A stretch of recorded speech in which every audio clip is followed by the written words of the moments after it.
ಸಾಯಿಸಿಬಿಡ್ತಾನೆ. 7ನೇ ಮಗುವಾಗಿ ಭಗವಂತನ ಪಡೆಯಂತೆ ಶೇಷ, ಬ್ರಹ್ಮಾಂಡವನ್ನು ಹೊಂದಿರತಕ್ಕಂತಹ ಶೇಷ ದೇವಕಿಯ ಗರ್ಭದೊಳಗೆ ಪ್ರವೇಶ ಮಾಡ್ತಾನೆ.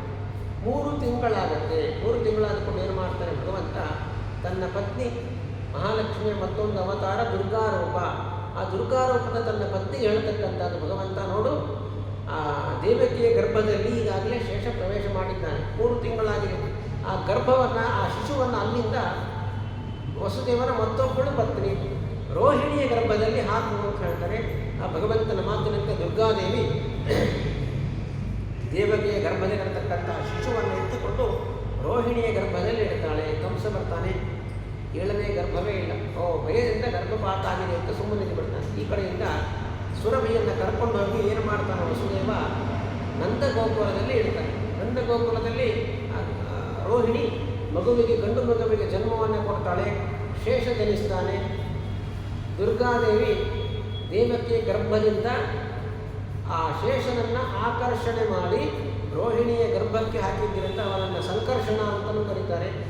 ಮಹಾಬಲಿಷ್ಠನಾಗಿರತಕ್ಕಂಥ ವ್ಯಕ್ತಿ ಅಂತ ಪ್ರಸಿದ್ಧನಾಗ್ತಾನೆ. ಹೀಗೆ ಅಲ್ಲಿ ಕೃಷ್ಣನಿಗಿಂತಲೂ ಮುಂಚೆ ಶೇಷ ಜನಿಸ್ತಾನೆ.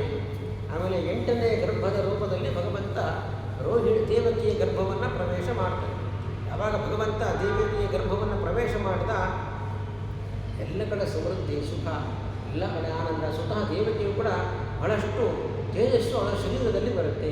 ಎಲ್ಲ ಬ್ರಹ್ಮಾದಿ ದೇವತೆಗಳು ಬರ್ತಾರೆ, ಸೆರೆಮನೆಗೆ ಬರ್ತಾರೆ, ಅದೃಶ್ಯರಾಗಿದ್ದುಕೊಂಡು ಭಗವಂತನನ್ನು ಸ್ತೋತ್ರ ಮಾಡ್ತಾರಂತೆ. ಗರ್ಭದಲ್ಲಿರತಕ್ಕಂತಹ ಗರ್ಭವಾಸ ದುಃಖ ಇಲ್ಲದೆ ಇರತಕ್ಕಂಥ ಭಗವಂತನನ್ನು, ಗರ್ಭವಾಸ ದುಃಖ ಇರತಕ್ಕಂತಹ ಅನೇಕ ದೇವತೆಗಳು ಬಂದು ಭಗವಂತನ ಸ್ತೋತ್ರವನ್ನು ಮಾಡ್ತಾರೆ. ಗರ್ಭವಾಸ ಇಲ್ಲದೆ ಇರತಕ್ಕಂಥ ಭಗವಂತ ಗರ್ಭದ ಒಳಗಿದ್ದಾನೆ, ಗರ್ಭವಾಸ ಇರತಕ್ಕಂಥ ದೇವತೆಗಳು ಗರ್ಭದ ಹೊರಗಿದ್ದಾರೆ. ಹೀಗೆ ಆ ಗರ್ಭದ ಒಳಗಿರತಕ್ಕಂಥ ಭಗವಂತನನ್ನು ಸ್ತೋತ್ರ ಮಾಡ್ತಾರೆ. ಭಾಗವತದಲ್ಲಿ ಗರ್ಭಸ್ತುತಿ ಅಂತ ಬಹಳಷ್ಟು ಪ್ರಸಿದ್ಧವಾಗಿರತಕ್ಕಂಥ ಸ್ತುತಿ. ಸತ್ಯಂ ವ್ರತಂ ಸತ್ಯಪರಂ ತ್ರಿಸತ್ಯಂ, ಸತ್ಯಸ್ಯ ಸತ್ಯಂ ಸತ್ಯಸ್ಯ ಯೋನಿಂ ನಿಹಿತಂಚ ಸತ್ಯೇ, ಸತ್ಯಸ್ಯ ಸತ್ಯಮುತ ಸತ್ಯನೇತ್ರಂ ಸತ್ಯಾತ್ಮಕಂ ತ್ವಾಂ ಶರಣಂ ಪ್ರಪನ್ನ ಅಂತ ಎಲ್ಲ ದೇವತೆಗಳು ಭಗವಂತನನ್ನು ಸ್ತೋತ್ರ ಮಾಡತಕ್ಕಂಥದ್ದು ಗರ್ಭಸ್ತುತಿ ಅಂತ ಪರಮ ಪ್ರಸಿದ್ಧವಾಗಿರತಕ್ಕಂಥ ಸ್ತೋತ್ರ. ಗರ್ಭಿಣಿ ಸ್ತ್ರೀಯರಾಗಲಿ, ಗರ್ಭಿಣಿ ಸ್ತ್ರೀಯರ ಸಂಬಂಧಿಕರಾಗಲಿ ವಿಶೇಷವಾಗಿ ಆ ಪ್ರಸವ ಕಾಲದಲ್ಲಿ ಗರ್ಭಸ್ತುತಿಯನ್ನು ವಿಶೇಷವಾಗಿ ಭಗವಂತನನ್ನು ಸ್ತೋತ್ರ ಮಾಡಿದರೆ ಸುಖ ಪ್ರಸವ ಅಂತ ಅದರ ಫಲವನ್ನು ಕೂಡ ಸ್ತೋತ್ರ ಮಾಡತಕ್ಕಂಥದ್ದು. ಹೀಗೆ ಬ್ರಹ್ಮದ ದೇವತೆಗಳು ಭಗವಂತನ ಗರ್ಭಸ್ಥಿತಿಯ ಮೂಲಕ ಭಗವಂತನ ಸ್ತೋತ್ರವನ್ನು ಮಾಡ್ತಾರೆ, ಪ್ರಾರ್ಥನೆ ಮಾಡ್ತಾರೆ. ಶುಭ ಮುಹೂರ್ತ, ಭಗವಂತ ಅವತಾರ ಮಾಡತಕ್ಕಂತಹ ಸಮಯ ಬರ್ತಾಗಿದೆ. ಶ್ರಾವಣ ಮಾಸ, ಕೃಷ್ಣ ಪಕ್ಷ, ಅಷ್ಟಮಿಯ ತಿಥಿ, ಮಧ್ಯರಾತ್ರಿ ಕಾಲ, ರೋಹಿಣಿಯ ನಕ್ಷತ್ರ, ಇಷ್ಟು ಇರಬೇಕು. ಆ ಸಂದರ್ಭದಲ್ಲಿ ಭಗವಂತ ಅವತಾರ ಮಾಡತಕ್ಕಂಥದ್ದು ಆಚಾರ್ಯ ಹೇಳ್ತಕ್ಕಂಥದ್ದು ಯಸ್ಮಿನ್ನಬ್ಧೆ ಭಾದ್ರಪದೇ ಸಮಾಸೆ ಸಿಂಹಸ್ಥಯೋ ಗುರುರವ್ಯೋ ಪರೇಶಃ. ಯಾವ ಸಿಂಹಮಾಸ ಅಂತ ಹೇಳ್ತಾರೆ, ಗುರು ಮತ್ತು ರವಿ ಸಿಂಹಮಾಸ ನಡತಕ್ಕಂಥದ್ದು. ಆಗ ಭಗವಂತ ಸರ್ವೋತ್ತಮನಾಗಿರೋ ರೋಹಿಣಿ ನಕ್ಷತ್ರದ ಮಧ್ಯರಾತ್ರಿ ಕಾಲದಲ್ಲಿ ಭಗವಂತ ಅವತಾರ ಮಾಡತಕ್ಕಂಥದ್ದು ಅಂತ ಅದನ್ನು ವರ್ಣನೆ ಮಾಡ್ತಾರೆ. ಎಲ್ಲ ಗ್ರಹಗಳು ಕೂಡ ಉತ್ತಮ ರಾಶಿಯಲ್ಲಿ ಸೇರಿಕೊಂಡಿರ್ತಾರೆ. ಅಂಥ ಶುಭ ಮುಹೂರ್ತದಲ್ಲಿ ಭಗವಂತ ಕಾಣಿಸಿಕೊಳ್ತಾನೆ. ಭಗವಂತ ಅವತಾರ ಮಾಡತಕ್ಕಂಥದ್ದು ಅಂದರೆ ಇಲ್ಲದೇ ಇರತಕ್ಕಂಥ, ಅಲ್ಲಿಯವರೆಗೆ ಇಲ್ಲದೇ ಇರತಕ್ಕಂಥ ಮಗು ಜನಿಸಿತು ಅಂತ ಹೇಳ್ತೇವೆ. ಹಾಗೆ ಭಗವಂತನ ಜನನ ಅಲ್ಲ. ಅಲ್ಲಿವರೆಗೆ ಮಗು ಇರಲಿಲ್ಲ, ಆಮೇಲೆ ಹುಟ್ಟಿತು. ಭಗವಂತ ಹಾಗೆ ಅಲ್ಲ, ಮೊದಲು ಇದ್ದ ಭಗವಂತ ಆಮೇಲೂ ಇರ್ತಾನೆ. ಅದರಿಂದ ಇರುವಂಥ ಭಗವಂತನೇ ಕಾಣಿಸಿಕೊಳ್ತಕ್ಕಂಥದ್ದು. ತಾನು ಪ್ರಾಕೃತ ಶಿಶುವಿನಂತೆ ತನಗೆ ಜನನ ಇಲ್ಲ ಅಂತ ಭಗವಂತ ವಸುದೇವ ದೇವಕಿಯರಿಗೆ ತಿಳಿಸಿಕೊಡಬೇಕು ಅಂತ ಮೂಲ ರೂಪದಿಂದ ಕಾಣಿಸಿಕೊಳ್ತಾನೆ. ಮೂಲ ರೂಪ ಅಂದರೆ ಚತುರ್ಭುಜನಾಗಿ ಭಗವಂತ ಕಾಣಿಸಿಕೊಳ್ತಾನಂತೆ. ಕಾಣಿಸಿಕೊಂಡಾಗ ನೋಡ್ತಾನೆ, ಕಾಣಿಸಿಕೊಳ್ಳೋರಿಗೆ ಹೇಳ್ತೇನೆ, ನೋಡಿ ನಿಮ್ಮ ಜನ್ಮಾಂತರಗಳಲ್ಲಿ ನಾನು ಇದೇ ರೂಪದಿಂದ ನಿಮಗೆ ದರ್ಶನವನ್ನು ಕೊಟ್ಟಿದ್ದೇನೆ, ಹಾಗೆ ಈಗಲೂ ಕೂಡ ದರ್ಶನವನ್ನು ಕೊಡ್ತೀನಿ. ವಾಮನಾವತಾರಕ್ಕಿಂತ ಮುಂಚೆ, ವೃಷ್ಟಿಗರ್ಭಾವತಾರಕ್ಕಿಂತ ಮುಂಚೆ ಭಗವಂತ ಅದೇ ರೀತಿ ದರ್ಶನವನ್ನು ಕೊಟ್ಟಿದ್ದಾನೆ. ಕೃಷ್ಣಾವತಾರಕ್ಕಿಂತ ಮುಂಚೆ ಭಗವಂತ ದರ್ಶನವನ್ನು ಕೊಟ್ಟವರಿಗೆ ಹೇಳ್ತಾನೆ, ನಾನು ನಿನ್ನ ಮಗ ಅಲ್ಲ. ವಸುದೇವ ದೇವಕಿಯರಿಗೆ ಹೇಳ್ತಾನೆ, ತಾನು ಭಗವಂತ ಸಾಕ್ಷಾತ್ ಭಗವಂತ ಮಗನಾಗಿ ಕಾಣಿಸಿಕೊಳ್ತಾ ಇದ್ದೇನೆ ನಿಮ್ಮ ತಪಸ್ಸಿಗೆ ಅಂತ ಅವರಿಗೊಂದು ಶ್ರುತವಚನವನ್ನು, ಜ್ಞಾನವನ್ನು ತುಂಬಿಸ್ತಾನೆ. ಮುಂದೆ ಏನೇನು ಮಾಡಬೇಕು ವಸುದೇವ ಎಲ್ಲವನ್ನೂ ಕೂಡ ಭಗವಂತ ಹೇಳ್ತಾನೆ. ಹೇಳಿಬಿಟ್ಟು ಆ ನಂತರ ಚಿಕ್ಕ ಮಗುವಾಗಿ, ಎಲ್ಲ ಮಕ್ಕಳಂತೆ ಚಿಕ್ಕ ಮಗುವಿನ ರೂಪದಲ್ಲಿ ದೇವಕಿಯ ಹಾಸಿಗೆಯಲ್ಲಿ ಮಲಗಿಕೊಳ್ತಾನೆ. ಅಂಥ ಅದ್ಭುತವಾಗಿರ್ತಕ್ಕಂಥ ರೂಪವನ್ನು ವಸುದೇವ ಮತ್ತು ದೇವಕಿ ಇಬ್ಬರೂ ಕೂಡ ನೋಡ್ತಾರಂತೆ ಭಗವಂತನನ್ನು. ಆ ಸೆರೆಮನೆಯಲ್ಲಿ ಭಗವಂತ ದರ್ಶನವನ್ನು ಕೊಟ್ಟಿದ್ದಾನೆ. ತಮ್ಮ ಅದ್ಭುತಂ ಬಾಲಕಂ, ಚಿಕ್ಕ ಮಕ್ಕಳು ಹೇಗಿರ್ತಾರೆ, ಚಿಕ್ಕ ಮಗುವಾಗಿ ನೀವು 2-3-4 kg ಎಷ್ಟು ಅಷ್ಟೇ ಇರ್ತಾರೆ, ಅಷ್ಟು ತಿಳಿಸ್ತಾರೆ. ಇದು ಅಂತಹ ಮಗುವನ್ನ ಅದ್ಭುತ ಬಾಲಕ ಅಂತ ಹೇಳ್ತಾರೆ. ಹೇಗಿದೆ ಬಾಲಕನ ಲಕ್ಷಣ ಅಂದರೆ ಅಂಬುಜೇಕ್ಷಣಂ, ಪದ್ಮದಂತೆ ಸುಂದರವಾಗಿರ್ತಕ್ಕಂಥ ಕಣ್ಣುಗಳು, ಚತುರ್ಭುಜಂ 4 ಕೈಗಳು, ಶಂಖ ಗದ ಚಕ್ರ ಪದ್ಮ ಅನೇಕ ಆಯುಧಗಳನ್ನು ಧರಿಸಿಕೊಂಡಿದ್ದಾನೆ. ವಕ್ಷಸ್ಥಳದಲ್ಲಿ ಶ್ರೀವತ್ಸ ಚಿಹ್ನೆ ಕೌಸ್ತುಭಮಣಿಯನ್ನು ಧರಿಸಿಕೊಂಡಿದ್ದಾನೆ. ಪೀತಾಂಬರವನ್ನು ತೊಟ್ಟುಕೊಂಡಿದ್ದಾನೆ. ಒಳ್ಳೆಯ ಮುತ್ತು ರತ್ನ ವೈಢೂರ್ಯದಿಂದ ಹೊಳೆಯತಕ್ಕಂತಹ ಕಿರೀಟವನ್ನು ಧರಿಸಿಕೊಂಡಿದ್ದಾನೆ ಅಂತ ಅದ್ಭುತಂ ಬಾಲಕಮಂಬುಜೇಕ್ಷಣಂ ಚತುರ್ಭುಜಂ ಶಂಖ ಗದಾದ್ಯುಧಾಯುಧಂ ಶ್ರೀವತ್ಸ ಲಕ್ಷ್ಮಂ ದಲಶೋಭಿ ಕೌಸ್ತುಭಂ ಪೀತಾಂಬರಂ ಸಾಂದ್ರ ಪ್ರಯೋಧ ಸೌಭಗಂ ಮಹಾರ್ಹ ವೈಢೂರ್ಯ ಕಿರೀಟ ಕುಂಡಲ ಕೃಷಾ ಪರಿಷ್ವಕ್ತ ಸಹಸ್ರ ಕುಂಡಳಂ ಉದ್ದಾಮ ಕಾಂಚಂಗದ ಕಂಕಣಾದಿಭಿ ವಿರೋಚಮಾನಂ ವಸುದೇವ ಈಕ್ಷತ. ನೋಡಿಬಿಟ್ಟ ವಸುದೇವ ದರ್ಶನವನ್ನು ಕೊಟ್ಟಿದ್ದಾನೆ. ಭಗವಂತನ ಅವತಾರ ಆಯಿತು. ಭಗವಂತ ಅವತಾರ ಮಾಡಿದ್ದಾನೆ. ಮಗು ಜನಿಸಿದರೆ ಒಳ್ಳೆಯ ಸಂಕಲ್ಪವನ್ನು ಮಾಡಬೇಕು. ಭಗವಂತ ಮಕ್ಕಳನ್ನು ಕೊಟ್ಟಿದ್ದಾನೆ. ಅದಕ್ಕೋಸ್ಕರ ಭಗವಂತನಿಗೆ ಕೃತಜ್ಞತೆಯನ್ನು ಸಲ್ಲಿಸಬೇಕು. ಅದಕ್ಕೋಸ್ಕರ ಏನು ಮಾಡಿದ ವಸುದೇವ ಆ ಕ್ಷಣದಲ್ಲಿ ದಾನ ಮಾಡ್ತಾನೆ. ಏನು ದಾನ ಮಾಡಿದ? 10,000 ಗೋದಾನವನ್ನು ಮಾಡ್ತೇನೆ ಸಂಕಲ್ಪವನ್ನು ಮಾಡ್ತಾನೆ. ಯಾಕೆ ಗೋದಾನ ಮಾಡುವುದು? ಆಮೇಲೆ ಪ್ರಕೃತವನ್ನು ಸೆರೆಮನೆಯಲ್ಲಿದ್ದಾನೆ. ಸೆರೆಮನೆಯಿಂದ ಬಿಡುಗಡೆ ಆಗಿ ಹೊರಗೆ ಬಂದ ಮೇಲೆ 10,000 ಗೋದಾನಗಳನ್ನು ವಸುದೇವ ಮಾಡ್ತಾನೆ. ಹಾಗೆ ಸಂಕಲ್ಪವನ್ನು ಆ ಕಾಲದಲ್ಲಿ ಮಾಡಿಬಿಡ್ತಾನೆ. ಕೃಷ್ಣ ಮೊದಲೇ ಹೇಳಿಬಿಟ್ಟಿದ್ದ, ಭಗವಂತ ತನ್ನನ್ನು ಇಲ್ಲಿಂದ ಗೋಕುಲಕ್ಕೆ ಕರ್ಕೊಂಡು ಹೋಗಬೇಕು. ವ್ರಜಂ ವ್ರಜ ಅಂತ ಹೇಳ್ತಾರೆ. ಗೋಕುಲಕ್ಕೆ ಹೋಗುವಂತ ಹೇಳಿದ್ರಿಂದ ವಸುದೇವ ಆ ಕೃಷ್ಣನ ಹೊತ್ತುಕೊಂಡು ಹೋಗಬೇಕು.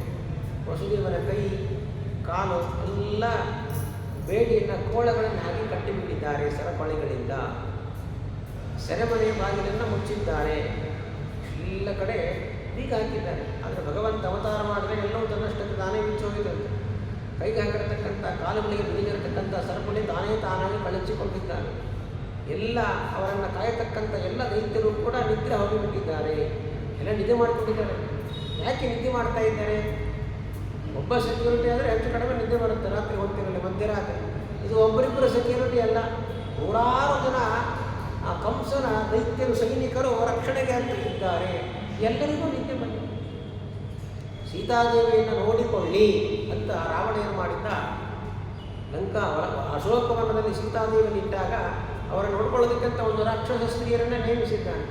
ಈಗ ರಾಕ್ಷಸ ಒಬ್ಬರೆಲ್ಲ ಒಬ್ಬರು ನೋಡ್ಕೊಂಡೇ ಇದ್ರು. ಕೊನೆಯಲ್ಲಿ ತ್ರಿಜಟಿ ಯಾರಾದರೂ ನೋಡ್ಕೊಂಡಿರ್ತಾಳೆ. ಹೀಗೆ ಯಾರಾದರೂ ಒಬ್ಬರು ಎಚ್ಚರದಿಂದ ನೋಡ್ಕೊಳ್ಬೇಕಲ್ಲ. ಇಲ್ಲಿ ಹಾಗಲ್ಲ, ಎಲ್ಲರಿಗೂ ನಿದ್ದೆ ಬಂದಿದೆ.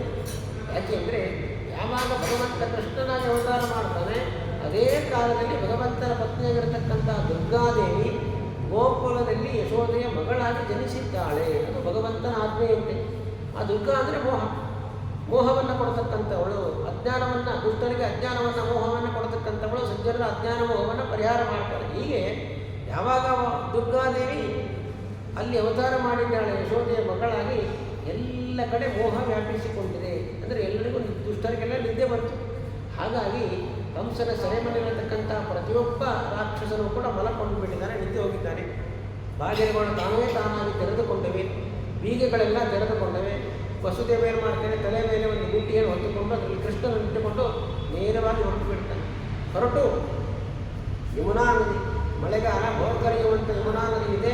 ಯಮುನಾ ನದಿಯನ್ನು ದಾಟಿಕೊಂಡು ಕೃಷ್ಣನನ್ನು ಹೊತ್ತುಕೊಂಡು ವಸುದೇವ ಏನು ಮಾಡ್ತಾನೆ? ಆ ಕಡೆ ತೀರಕ್ಕೆ ಹೋಗ್ತಾನೆ. ಯಮುನಾ ನದಿಯನ್ನು ದಾಟುವಾಗ ಯಮುನಾ ನದಿ ತಾನಾಗಿ ಸ್ಥಳವನ್ನು, ರಸ್ತೆಯನ್ನು, ದಾರಿಯನ್ನು ಬಿಟ್ಟುಕೊಡ್ತಾ ಇದೆ. ಯಾಕೆ ಅಂದರೆ ಯಮುನಿಗೆ ಭಯ. ಹಿಂದೆ ಭಗವಂತ ರಾಮನಾಗಿ ಅವತಾರ ಮಾಡಿದಾಗ ತನ್ನ ಪತಿಯಾಗಿರ್ತಕ್ಕಂಥ ವರುಣದೇವ ಸೇತುವೆಯನ್ನು ಕಟ್ಟುವುದಕ್ಕೆ ಅನುಮತಿಯನ್ನು ಕೊಡಲಿಲ್ಲ ಎಂಬಂಥ ದೃಷ್ಟಿಯಿಂದ ರಾಮದೇವರು ಬಾಣವನ್ನು ಬಿಟ್ಟೇ ಇಲ್ಲ ಬಾಣವನ್ನು ಹೂಡಿದಾಗ ಸಮುದ್ರವೇ ಮನೆಗೆ ಹೋಯಿತು. ಹಾಗೆ ತನಗೆ ಆಗೋದು ಬೇಡ ಎಂಬಂಥ ದೃಷ್ಟಿಯಿಂದ ಯಮುನಾದೇವಿ ತಾನಾಗಿ ದಾರಿಯನ್ನು ಮಾಡಿಕೊಡ್ತಾಳೆ. ಯಮುನಾ ನದಿಯನ್ನು ನಡ್ಕೊಂಡೇ ದಾರಿ ಬಿಡ್ತಾನೆ ವಸುದೇವ. ಯಮುನಾ ನದಿ ಆ ಕಡೆ ತೀರದಲ್ಲಿ ನಂದಗೋಪ ಇದ್ದಾನೆ. ಆ ನಂದಗೋಪ ಕಂಸನ ಹಸುಗಳನ್ನು, ಗೋವುಗಳನ್ನು ರಕ್ಷಣೆ ಮಾಡತಕ್ಕಂಥ ಒಬ್ಬ ಗೋಪಾಲ ನಾಯಕ. ಹಾಗಾಗಿ ಆ ಕಂಸನ ಎಲ್ಲ ಹಸುಗಳು ಅವನ ಹತ್ತಿರವೆ. ಅವನ ಹಾಲು, ಮೊಸರು ಅದೆಲ್ಲವನ್ನೂ ಕೂಡ ಕಪ್ಪ ಕಾಣಿಕೆಯ ರೂಪದಲ್ಲಿ ಕಂಸನಿಗೆ ಕೊಡ್ತಾ ಇರಬೇಕು. ಹೀಗೆ ಗರ್ಭಿಣಿಯಾಗಿರ್ತಕ್ಕಂಥ ಯಶೋದೆಯನ್ನು ಕರೆದುಕೊಂಡು ಎಲ್ಲ ತನ್ನ ಗೋಪಾಲ ಸಹವರ್ತಿಗಳ ಜೊತೆಯಲ್ಲಿ ನಂದಗೋಪ ತನ್ನ ಗೋಕುಲದಿಂದ ಹೊರಟು ಮಥುರಾಪಟ್ಟಣಕ್ಕೆ ಬರುವಂಥ ದಾರಿಯಲ್ಲಿ ಯಮುನಾ ನದಿ ದಾಟಬೇಕು. ಹಾಗಾಗಿ ಯಮುನಾ ನದಿ ಆ ಕಡೆ ತೀರದಲ್ಲಿ ಒಂದಿಷ್ಟು ಟೆಂಟ್ಗಳನ್ನು ಡೇರೆಗಳನ್ನು ಹಾಕಿಬಿಟ್ಟು ಅಲ್ಲೆಲ್ಲ ವಾಸ ಮಾಡಿಕೊಂಡಿದ್ದಾರೆ. ಅವಳು ಗರ್ಭಿಣಿಯಾದ್ದರಿಂದ ಅವಳನ್ನು ಅಲ್ಲಿ ಬಿಟ್ಟು ತಾನೊಬ್ಬನೇ ಹೊರಟು ಬಿಟ್ಟಿರ್ತಾನೆ ನಂದಗೋಪ ಕಂಸನ ಮಥುರಾ ಪಟ್ಟಣಕ್ಕೆ. ಆ ಸಮಯದಲ್ಲಿ ನದಿಯನ್ನು ದಾಟಿಕೊಂಡು ವಸುದೇವ ಬರ್ತಾನೆ. ಹಾಗಾಗಿ ವಸುದೇವ ಇವರನ್ನು ದಾಟಿಕೊಂಡು ಬಂದಿರುವಂಥ ಸಮಯದಲ್ಲಿ ನಂದಗೋಪ ಅಲ್ಲಿರೋದಿಲ್ಲ. ನಂದಗೋಪ ಯಾವಾಗ ಮಥುರಾ ಪಟ್ಟಣಕ್ಕೆ ಬರ್ತಾನೆ ಅಲ್ಲಿ ವಸುದೇವ ಇಲ್ಲ. ಆ ಕಡೆಯಿಂದ ಈ ಕಡೆ ಬಂದಿದ್ದಾನೆ, ಈ ಕಡೆಯಿಂದ ಇದ್ದವನು ಆ ಕಡೆ ಹೋಗಿದ್ದಾನೆ. ವಸುದೇವನ ಮಾಡ್ತಾನೆ, ನೇರವಾಗಿ ಯಶೋಧೆಯಾದೇವಿ ಮಲಗಿರತಕ್ಕಂಥ ಡೇರೆಗೆ ಹೋಗ್ತಾನೆ. ಭಗವಂತ ಕೃಷ್ಣನನ್ನು ತಲೆ ಮೇಲೆ ಹೊತ್ತುಕೊಂಡಿದ್ದಾನೆ. ಕೃಷ್ಣನನ್ನು ಅಲ್ಲಿ ಇಡ್ತಾನೆ ಯಶೋಧಾದೇವಿ ಹಾಸಿಗೆಯಲ್ಲಿ. ಆಗ ತಾನೇ ಜನಿಸಿರತಕ್ಕಂತಹ ದುರ್ಗೆಯನ್ನು ಅಲ್ಲಿಂದ ಹೊತ್ತುಕೊಳ್ತಾನೆ. ಹೊತ್ತುಕೊಂಡು ಪುನಃ ತನ್ನ ಬುಟ್ಟಿಯಲ್ಲಿ ಇಟ್ಕೊಂಡು ಅದೇ ರೀತಿ ನಡ್ಕೊಂಡು ಬರ್ತಾನಂತೆ. ನಡ್ಕೊಂಡು ಬಂದು ಸೆರೆಮನೆ ಒಳಗೆ ಬರ್ತಾನೆ. ಸೆರೆಮನೆ ಒಳಗೆ ಬಂದ ಕೂಡಲೇ ತಾನಾಗಿ ಬಾಗಿಲುಗಳು ಮುಚ್ಚಿಕೊಳ್ತಾವೆ. ಅವರ ಕೈಗಳಿಗೆಲ್ಲ ಮತ್ತು ಯಥಾ ಪ್ರಕಾರ ಕೋಳಗಳು ಬೇಡಿಗಳು ಬಿದ್ದು ಬಿಡ್ತಾವೆ. ಅಷ್ಟು ಹೊತ್ತು ಸುಮ್ಮನೆ ಇರತಕ್ಕಂತಹ ಮಗು ಆಮೇಲೆ ಅಳೋದಕ್ಕೆ ಪ್ರಾರಂಭ ಆಯಿತು. ಎಲ್ಲರಿಗೂ ಎಚ್ಚರಾಗಿಬಿಡ್ತು. ಯಶೋಧ ದುರ್ಗಾದೇವಿ ಎಲ್ಲರನ್ನು ಎಬ್ಬಿಸ್ತಾಳೆ. ಎಲ್ಲರನ್ನು ಮಲಗಿಸಿದ್ದು ಅವಳೇ, ಎಲ್ಲರನ್ನು ಎಬ್ಬಿಸುವುದು ಕೂಡ ಅವಳೇ. ಎಲ್ಲರಿಗೂ ಎಚ್ಚರಾಯಿತು ರಾಕ್ಷಸರಿಗೆ. ನೋಡ್ತಾರೆ ಮಗು ಜನಿಸಿಬಿಟ್ಟಿದೆ. ನೋಡ್ತಾರೆ ಹೆಣ್ಣು ಓಡಿ ಹೋಗಿ ಹೇಳ್ತಾರೆ. ಕಂಸನಿಗೆ ಹೇಳ್ತಾರೆ, ನೋಡು ಕಂಸ, ನೀನು ಅಂದುಕೊಂಡಂತೆ ಅಥವಾ ಅಶರೀರವಾಣಿ ನುಡಿದಂತೆ ದೇವತೆಯ 8ನೇ ಮಗುವಾಗಿ ಜನಿಸಿರತಕ್ಕಂಥದ್ದು ಗಂಡು ಅಲ್ಲ, ಅದು ಹೆಣ್ಣು ಮಗು ಅಂತ ಹೇಳಿದೆ. ಆದರೂ ಕಂಸ ಓಡೋಡಿ ಬರ್ತಾನಂತೆ. ಮಲಗಿರ್ತಾನೆ. ಮಲಗಿದ್ದವನೇ ಎದ್ದು ಓಡಿ ಬರ್ತಾನೆ. ಓಡಿ ಬಂದು ನೋಡ್ತಾನೆ ಹೆಣ್ಣು ಮಗು. ದೇವಿ ಪ್ರಾರ್ಥನೆ ಮಾಡ್ತಾನೆ, ನೋಡು ಕಂಸ, ಜನಿಸಿರತಕ್ಕಂಥದ್ದು ಮಗ ಅಲ್ಲ, ಹೆಣ್ಣು ಮಗು. ಮಗಳು ಜನಿಸಿದ್ದಾಳೆ. ಮಗಳಿಂದ ಯಾವುದೇ ತೊಂದರೆ ಇಲ್ಲ ಅಂತ ಹೇಳಿದ್ರು ಕೂಡ ಕಂಸ ಹೇಳ್ತಕ್ಕಂಥದ್ದು ಅಶರೀರವಾಣಿ ಏನು ಹೇಳಿದೆ, 8ನೆಯ ಮಗು ನಿನಗೆ ಮರಣಕ್ಕೆ ಕಾರಣ ಆಗುತ್ತೆ, ಅದು ಮಗ ಅಂತ ಹೇಳಿ. ಮಗು ಅಂದರೆ ಅದು ಹೆಣ್ಣು ಮಗು ಆಗಬಹುದು, ಗಂಡು ಮಗು ಆಗಬಹುದು ಅಂತ ಅವಳನ್ನು ಸಾಯಿಸಿಬಿಡ್ತೇನಂತೆ. ಎಲ್ಲೂ ಕಾಲುಗಳನ್ನು ಎತ್ತಿ ಅವಳನ್ನು ನೆಲಕ್ಕೆ ಅಪ್ಪಳಿಸಿ ಸಾಯಿಸಬೇಕು ಅಂತ ಹೊರಟಾಗ ಸ್ವತಃ ದುರ್ಗಾದೇವಿ ಅಲ್ಲಿಂದ ಜಾರಿಕೊಳ್ತಾಳೆ. ಆ ಕೈಯಿಂದ ಜಾರಿಕೊಂಡು ಆಕಾಶದಲ್ಲಿ ನಿಂತುಕೊಳ್ತಾಳೆ. ಹೇಗೆ? ಅಷ್ಟಭುಜ, 8 ಕೈಗಳು, ಅನೇಕ ಆಯುಧಗಳನ್ನು ಹಿಡಿದುಕೊಂಡು ದುರ್ಗಾದೇವಿ ಸ್ವತಃ ಆ ಕಂಸನನ್ನು ನೋಡಿಬಿಟ್ಟು ಹೇಳ್ತಾಳೆ, ನೋಡು, ಹೆಣ್ಣು ಗಂಡ ನೋಡಲಿಲ್ಲ, ಎಲ್ಲ ಮಕ್ಕಳನ್ನು ಸಾಯಿಸ್ತಾ ಇದೆಯಾ, ಇಂತಹ ದುಷ್ಟ ಕೆಲಸವನ್ನು ಮಾಡತಕ್ಕಂತಹ ನಿನ್ನನ್ನು ಸಂಹಾರ ಮಾಡುವಂತಹ ಮಗ ದೇವಕ್ಕೆ 8ನೇ ಮಗ ಬೇರೊಂದು ಕಡೆ ಹುಟ್ಟಿಯಾಗಿದೆ, ಅವನು ಬೆಳೀತಾ ಇದ್ದಾನೆ ಅಂತ ಅಷ್ಟು ಹೇಳಿಬಿಟ್ಟು ಅದೃಶ್ಯಳಾಗಿಬಿಡ್ತಾಳೆ. ಅದೃಶ್ಯಳಾಗ್ತಾಳೆಂದರೆ ಪುನಃ ಚಿಕ್ಕ ಮಗುವಿನಂತೆ ದೇವತೆಯ ಹಾಸಿಗೆಯಲ್ಲಿ ಮಲಗಿಕೊಳ್ಳುತ್ತಾಳೆ. ಕಂಸನಿಗೆ ಕಾಣಿಸೋದಿಲ್ಲ, ಯಾವ ರಾಕ್ಷಸನಿಗೆ ಕಾಣಿಸೋದಿಲ್ಲ. ದೇವತೆಗೆ ದುಃಖವನ್ನು ಕೊಡಬಾರದು ಎಂಬಂಥ ದೃಷ್ಟಿಯಿಂದ ಮಗುವಿನ ರೂಪದಲ್ಲಿ ಅಲ್ಲಿ ಕಾಣಿಸಿಕೊಂಡು ಅಲ್ಲಿ ಆ ದೇವತೆಯ ಹಾಸಿಗೆಯಲ್ಲಿ ಮಲಗುತ್ತಾಳೆ. ಕಂಸ ಏನು ಮಾಡ್ತಾನೆ, ದೇವತೆಗೆ ಕ್ಷಮೆ ಕೇಳ್ತಾನೆ ಅಂತ. ಯೋಚನೆ ನಾನು ಹಾಗೂ ಜನರನ್ನು ಸಾಯಿಸಿಬಿಟ್ಟಿದ್ದೇನೆ ಅಂತ ಕ್ಷಮೆ ಕೇಳಿ ಒಳ್ಳೆಯವನಂತೆ ನಟಿಸ್ತಾನೆ. ಊಟೆ ಹೋಗ್ತಾನೆ. ತನ್ನ ಅರಮನೆಗೆ ಹೋಗ್ಬಿಟ್ಟು ಆ ರಾತ್ರಿ ಕಾಲದಲ್ಲಿ ಎಲ್ಲ ಮಂತ್ರಿಗಳನ್ನು ಕರೀತಾನಂತೆ. ಮಂತ್ರಿಗಳನ್ನು ಕರೆದುಬಿಟ್ಟು ಮೀಟಿಂಗ್ ಮಾಡ್ತಾನೆ. ಏನು ಮೀಟಿಂಗ್ ಅಂದರೆ ಹೀಗೆ ಹೇಳಿದ್ದಾನೆ, ಆದ್ದರಿಂದ ನನ್ನನ್ನು ಸಾಯಿಸುವಂಥ ಮಗ ಬೇರೆ ಕಡೆ ಹುಟ್ಟಿಬಿಟ್ಟಿದ್ದಾನಂತೆ. ನಾನು ಇಷ್ಟರವರೆಗೆ ಏನು ಅಂದ್ಕೊಂಡಿದ್ದೆ, ಮನುಷ್ಯರು ಮಾತ್ರ ಸುಳ್ಳು ಹೇಳ್ತಾರೆ ಅಂತ ಅಂದ್ಕೊಂಡಿದ್ದೆ. ಈಗ ದೇವತೆಗಳು ಸುಳ್ಳು ಹೇಳ್ತಾರಂತ ಇವತ್ತು ಗೊತ್ತಾಯಿತು. ಯಾಕೆಂದರೆ ದೇವತೆಗಳು ಹೇಳಿದ್ದೇನು, ದೇವತೆಗಳಂದರೆ ಅಶರೀರವಾಣಿ ಹೇಳಿದ್ದೇನೆಂದರೆ ಅಶರೀರವಾಣಿಯ ಮೂಲಕ ದೇವತೆಗಳು ಹೇಳೋದು. ದೇವತೆಯಲ್ಲಿ ಹುಟ್ಟುತ್ತಾನೆ ಅಂತ ಹೇಳಿದ್ದಾರೆ, ಬೇರೆ ಕಡೆ ಹುಟ್ಟಿಬಿಟ್ಟಿದ್ದಾನೆ. ಆದ್ದರಿಂದ ಏನು ಮಾಡಬೇಕು, ಇಂದಿನಿಂದ 10 ದಿನಗಳವರೆಗೆ 10 ದಿನಗಳ ಕಾಲ ಯಾರೆಲ್ಲ ಮಕ್ಕಳು ಹುಟ್ಟಿದ್ದಾರೆ ಅವರೆಲ್ಲರನ್ನೂ ಸಾಯಿಸಬೇಕು ಅಂತ ಕಂಸ ಎಲ್ಲರಿಗೂ ಅಪ್ಪಣೆಯನ್ನು ಕೊಡ್ತಾನೆ. ಎಲ್ಲರೂ ಹೋಗಿ ಇಡೀ ಪ್ರಪಂಚದ ತುಂಬೆಲ್ಲ 10 ದಿನಗಳಲ್ಲಿ ಜನಿಸಿರ್ತಕ್ಕಂಥ ಮಕ್ಕಳು ಯಾರು ಅಂತಿದ್ದಾರೆ ಅವ್ರನ್ನೆಲ್ಲ ಸಾಯಿಸಿಬಿಡಿ ಅಂತ ಹೇಳಿದಾಗ ಎಲ್ಲರೂ ಹೋಗ್ತಾರೆ. ಅದರಲ್ಲಿ ಮೊದಲಿಗೆ ಹೊರಟಿರತಕ್ಕಂಥದ್ದು ಕಂಸನ ತಾಯಿ. ಕಂಸನ ತಾಯಿ ಅಲ್ಲ, ಕಂಸನ ದಾದಿ ಅಂತ ಹೇಳ್ತಾರೆ, ಗಾರ್ಡಿಯನ್. ಕಂಸನನ್ನು ಸಾಕಿ ಬೆಳೆಸಿರತಕ್ಕಂತಹ ಒಬ್ಬ ಗಾರ್ಡಿಯನ್ ದಾದಿಯನ್ನು ಮಾಡ್ತಾನೆ. ಹೊರಟು ಬಿಡ್ತಾಳೆ. ಅವಳು ಪೂತನೆ, ಧಾತ್ರಿ ಕಂಸಸ್ಯ ಪೂತನ. ಅವಳು ಹೊರಟು ಬಿಡ್ತಾಳೆ. ಯಾರ್ಯಾರ ಮಕ್ಕಳಿದ್ದಾರೋ ಎಲ್ಲರನ್ನು ಸಾಯಿಸ್ತಾ ಬರ್ತಾಳೆ. ಯಮುನಾ ನದಿ ಬಂತು. ಯಮುನಾ ನದಿಯನ್ನು ದಾಟಿಕೊಂಡು ಬಂದಳು. ಯಮುನಾ ನದಿಯನ್ನು ದಾಟಿಕೊಂಡು ಎಲ್ಲಿ ಬರ್ತಾಳೆ, ಯಮುನಾ ನದಿ ಆ ಕಡೆ ತೀರದಲ್ಲಿ ಬರ್ತಾಳೆ. ನೋಡ್ತಾಳೆ ಅಲ್ಲೊಂದಿಷ್ಟು ಜನ ವಸತಿ ಇದೆ, ಅಲ್ಲಿ ಮಕ್ಕಳು ಜನಿಸಿದ್ದಾರೆ. ಆಗಲೇ ಜನಿಸಿರ್ತಕ್ಕಂಥ ಮಗು ಅಂದರೆ ಕೃಷ್ಣ ಅಲ್ಲಿ ಇದ್ದಾನೆ, ಭಗವಂತ ಅಲ್ಲಿ ಇದ್ದಾನೆ, ಸುಂದರನಾಗಿರ್ತಕ್ಕಂಥ ಬಾಲಕ. ಅವನನ್ನು ಸಾಯಿಸಬೇಕು ಅಂತ ಪೂರ್ತನೆ ಅಲ್ಲಿಗೆ ಬರ್ತಾಳೆ. ಕೃಷ್ಣನನ್ನು ಸಾಯಿಸಬೇಕು ಅಂತ ಬರ್ತಾಳಂತೆ. ಸುಂದರವಾದಳು, ಮಹಾ ರಾಕ್ಷಸಿ, ಘೋರವಾಗಿರ್ತಕ್ಕಂಥ ಶರೀರ, ಕ್ರೂರವಾಗಿರ್ತಕ್ಕಂಥ ರೂಪ ಅವಳಿಗೆ. ಆ ರೂಪದಲ್ಲಿ ಹೋದರೆ ಯಾರಾದರೂ ತನ್ನ ಹತ್ತಿರ ಬಿಟ್ಟುಕೊಳ್ಳೋದು ಎಲ್ಲಕ್ಕೋಸ್ಕರ ಏನು ಮಾಡ್ತಾಳೆ, ಸುಂದರವಾಗಿರ್ತಕ್ಕಂಥ ಅಪ್ಸರ ಸ್ತ್ರೀಯ ರೂಪವನ್ನು ಸ್ವೀಕಾರ ಮಾಡಿಕೊಂಡು ಹೋಗ್ತಾಳೆ. ಯಶೋಧಾದೇವಿ ಮಲಗಿಬಿಟ್ಟಿದ್ದಾಳೆ. ಭಗವಂತ ಅವತಾರ ಮಾಡಿದ್ದಾನೆ ಸೆರೆಮನೆಯಲ್ಲಿ ದೇವಕಿಗೆ. ದುರ್ಗಾದೇವಿ ಭಗವಂತನ ಪತ್ನಿ ನಂದಗೋಪ ಯಶೋದೆಗೆ ಮಗಳಾಗಿ ಜನಿಸಿದ್ದಾಳೆ. ಹಾಗಾಗಿ ಆ ಪ್ರಸವ ಕಾಲದ ಆಯಾಸಕ್ಕೆ ಅವಳಿಗೆ ನಿದ್ದೆ ಬಂದುಬಿಟ್ಟಿದೆ. ಎಷ್ಟು ನಿದ್ದೆ ಅಂದರೆ ಹುಟ್ಟಿದ್ದು ಗಂಡು ಮಗನೋ ಹೆಣ್ಣು ಮಗನೋ ಅಂತಲೂ ನೋಡ್ಲಿಕ್ಕೆ ಸಾಧ್ಯ ಆಗಿಲ್ಲ, ಅಷ್ಟು ನಿದ್ದೆ ಬಂದು ಹೋಗಿದೆ. ಅದೇ ಕಾಲದಲ್ಲಿ ಬರ್ತಾಳೆ ಕೂತನೆ, ಬಂದುಬಿಟ್ಟು ಏನು ಮಾಡ್ತಾಳೆ, ಮಲಗಿರುವಂಥ ಕೃಷ್ಣನಿಗೆ ಎತ್ತಿಕೊಡ್ತಾಳೆ. ಕಣ್ಣು ಅರ್ಧಂಬರ್ಧೆ ತಡ್ಕೊಂಡಿದ್ದಾಳೆ, ಆ ನಿದ್ದೆ ಗುಂಗಿದೆ, ಸ್ವತಃ ತಾನೇ ಕೊಟ್ಟು ಬಿಡ್ತಾಳೆ ಆ ಕೃಷ್ಣನನ್ನು. ಮಕ್ಕಳು ಜನಿಸಿದಾಗ ಹುಟ್ಟಿದಾಗ ಏನಾಗ್ತಾರೆ, ಪಕ್ಕದ ಮನೆಯವರು, ಆ ಮನೆಯವರು, ಈ ಮನೆಯವರು, ನೆಂಟರೆಲ್ಲ ಬಂದು, ಬಂಧುಗಳು, ಸ್ನೇಹಿತರು ಬಂದು ಮಕ್ಕಳನ್ನು ನೋಡಿಬಿಟ್ಟು ಎತ್ಕೊಂಡು ಮುದ್ದು ಮಾಡಿ ಹೋಗ್ತಾರೆ. ಹಾಗೆ ಯಾರೋ ಬಂದಿದ್ದಾರೆ ಅಂತ ಯಶೋಧಿ ಏನು ಮಾಡ್ತಾಳೆ, ತನ್ನ ಮಗನನ್ನು ತಾನೇ ಕೊಟ್ಟು ಬಿಡ್ತಾಳೆ, ಕೃಷ್ಣನ ಎತ್ತಿಕೊಂಡು ಹೋಗ್ತಾಳೆ. ಬಂದುಬಿಟ್ಟು ಕೃಷ್ಣನ್ ಏನು ಮಾಡಬೇಕು, ಕೃಷ್ಣನ ಸಾಯಿಸಬೇಕು. ಅದಕ್ಕೋಸ್ಕರ ಏನು ಮಾಡ್ತಾಳೆ, ಅವಳಿಗೆ ಹಾಲನ್ನು, ಮಕ್ಕಳು ಹಾಲು ಕುಡಿತಾರೆ, ಎದೆ ಹಾಲು, ತಾಯಿ ಹಾಲು ಕುಡಿಸ್ಬೇಕು.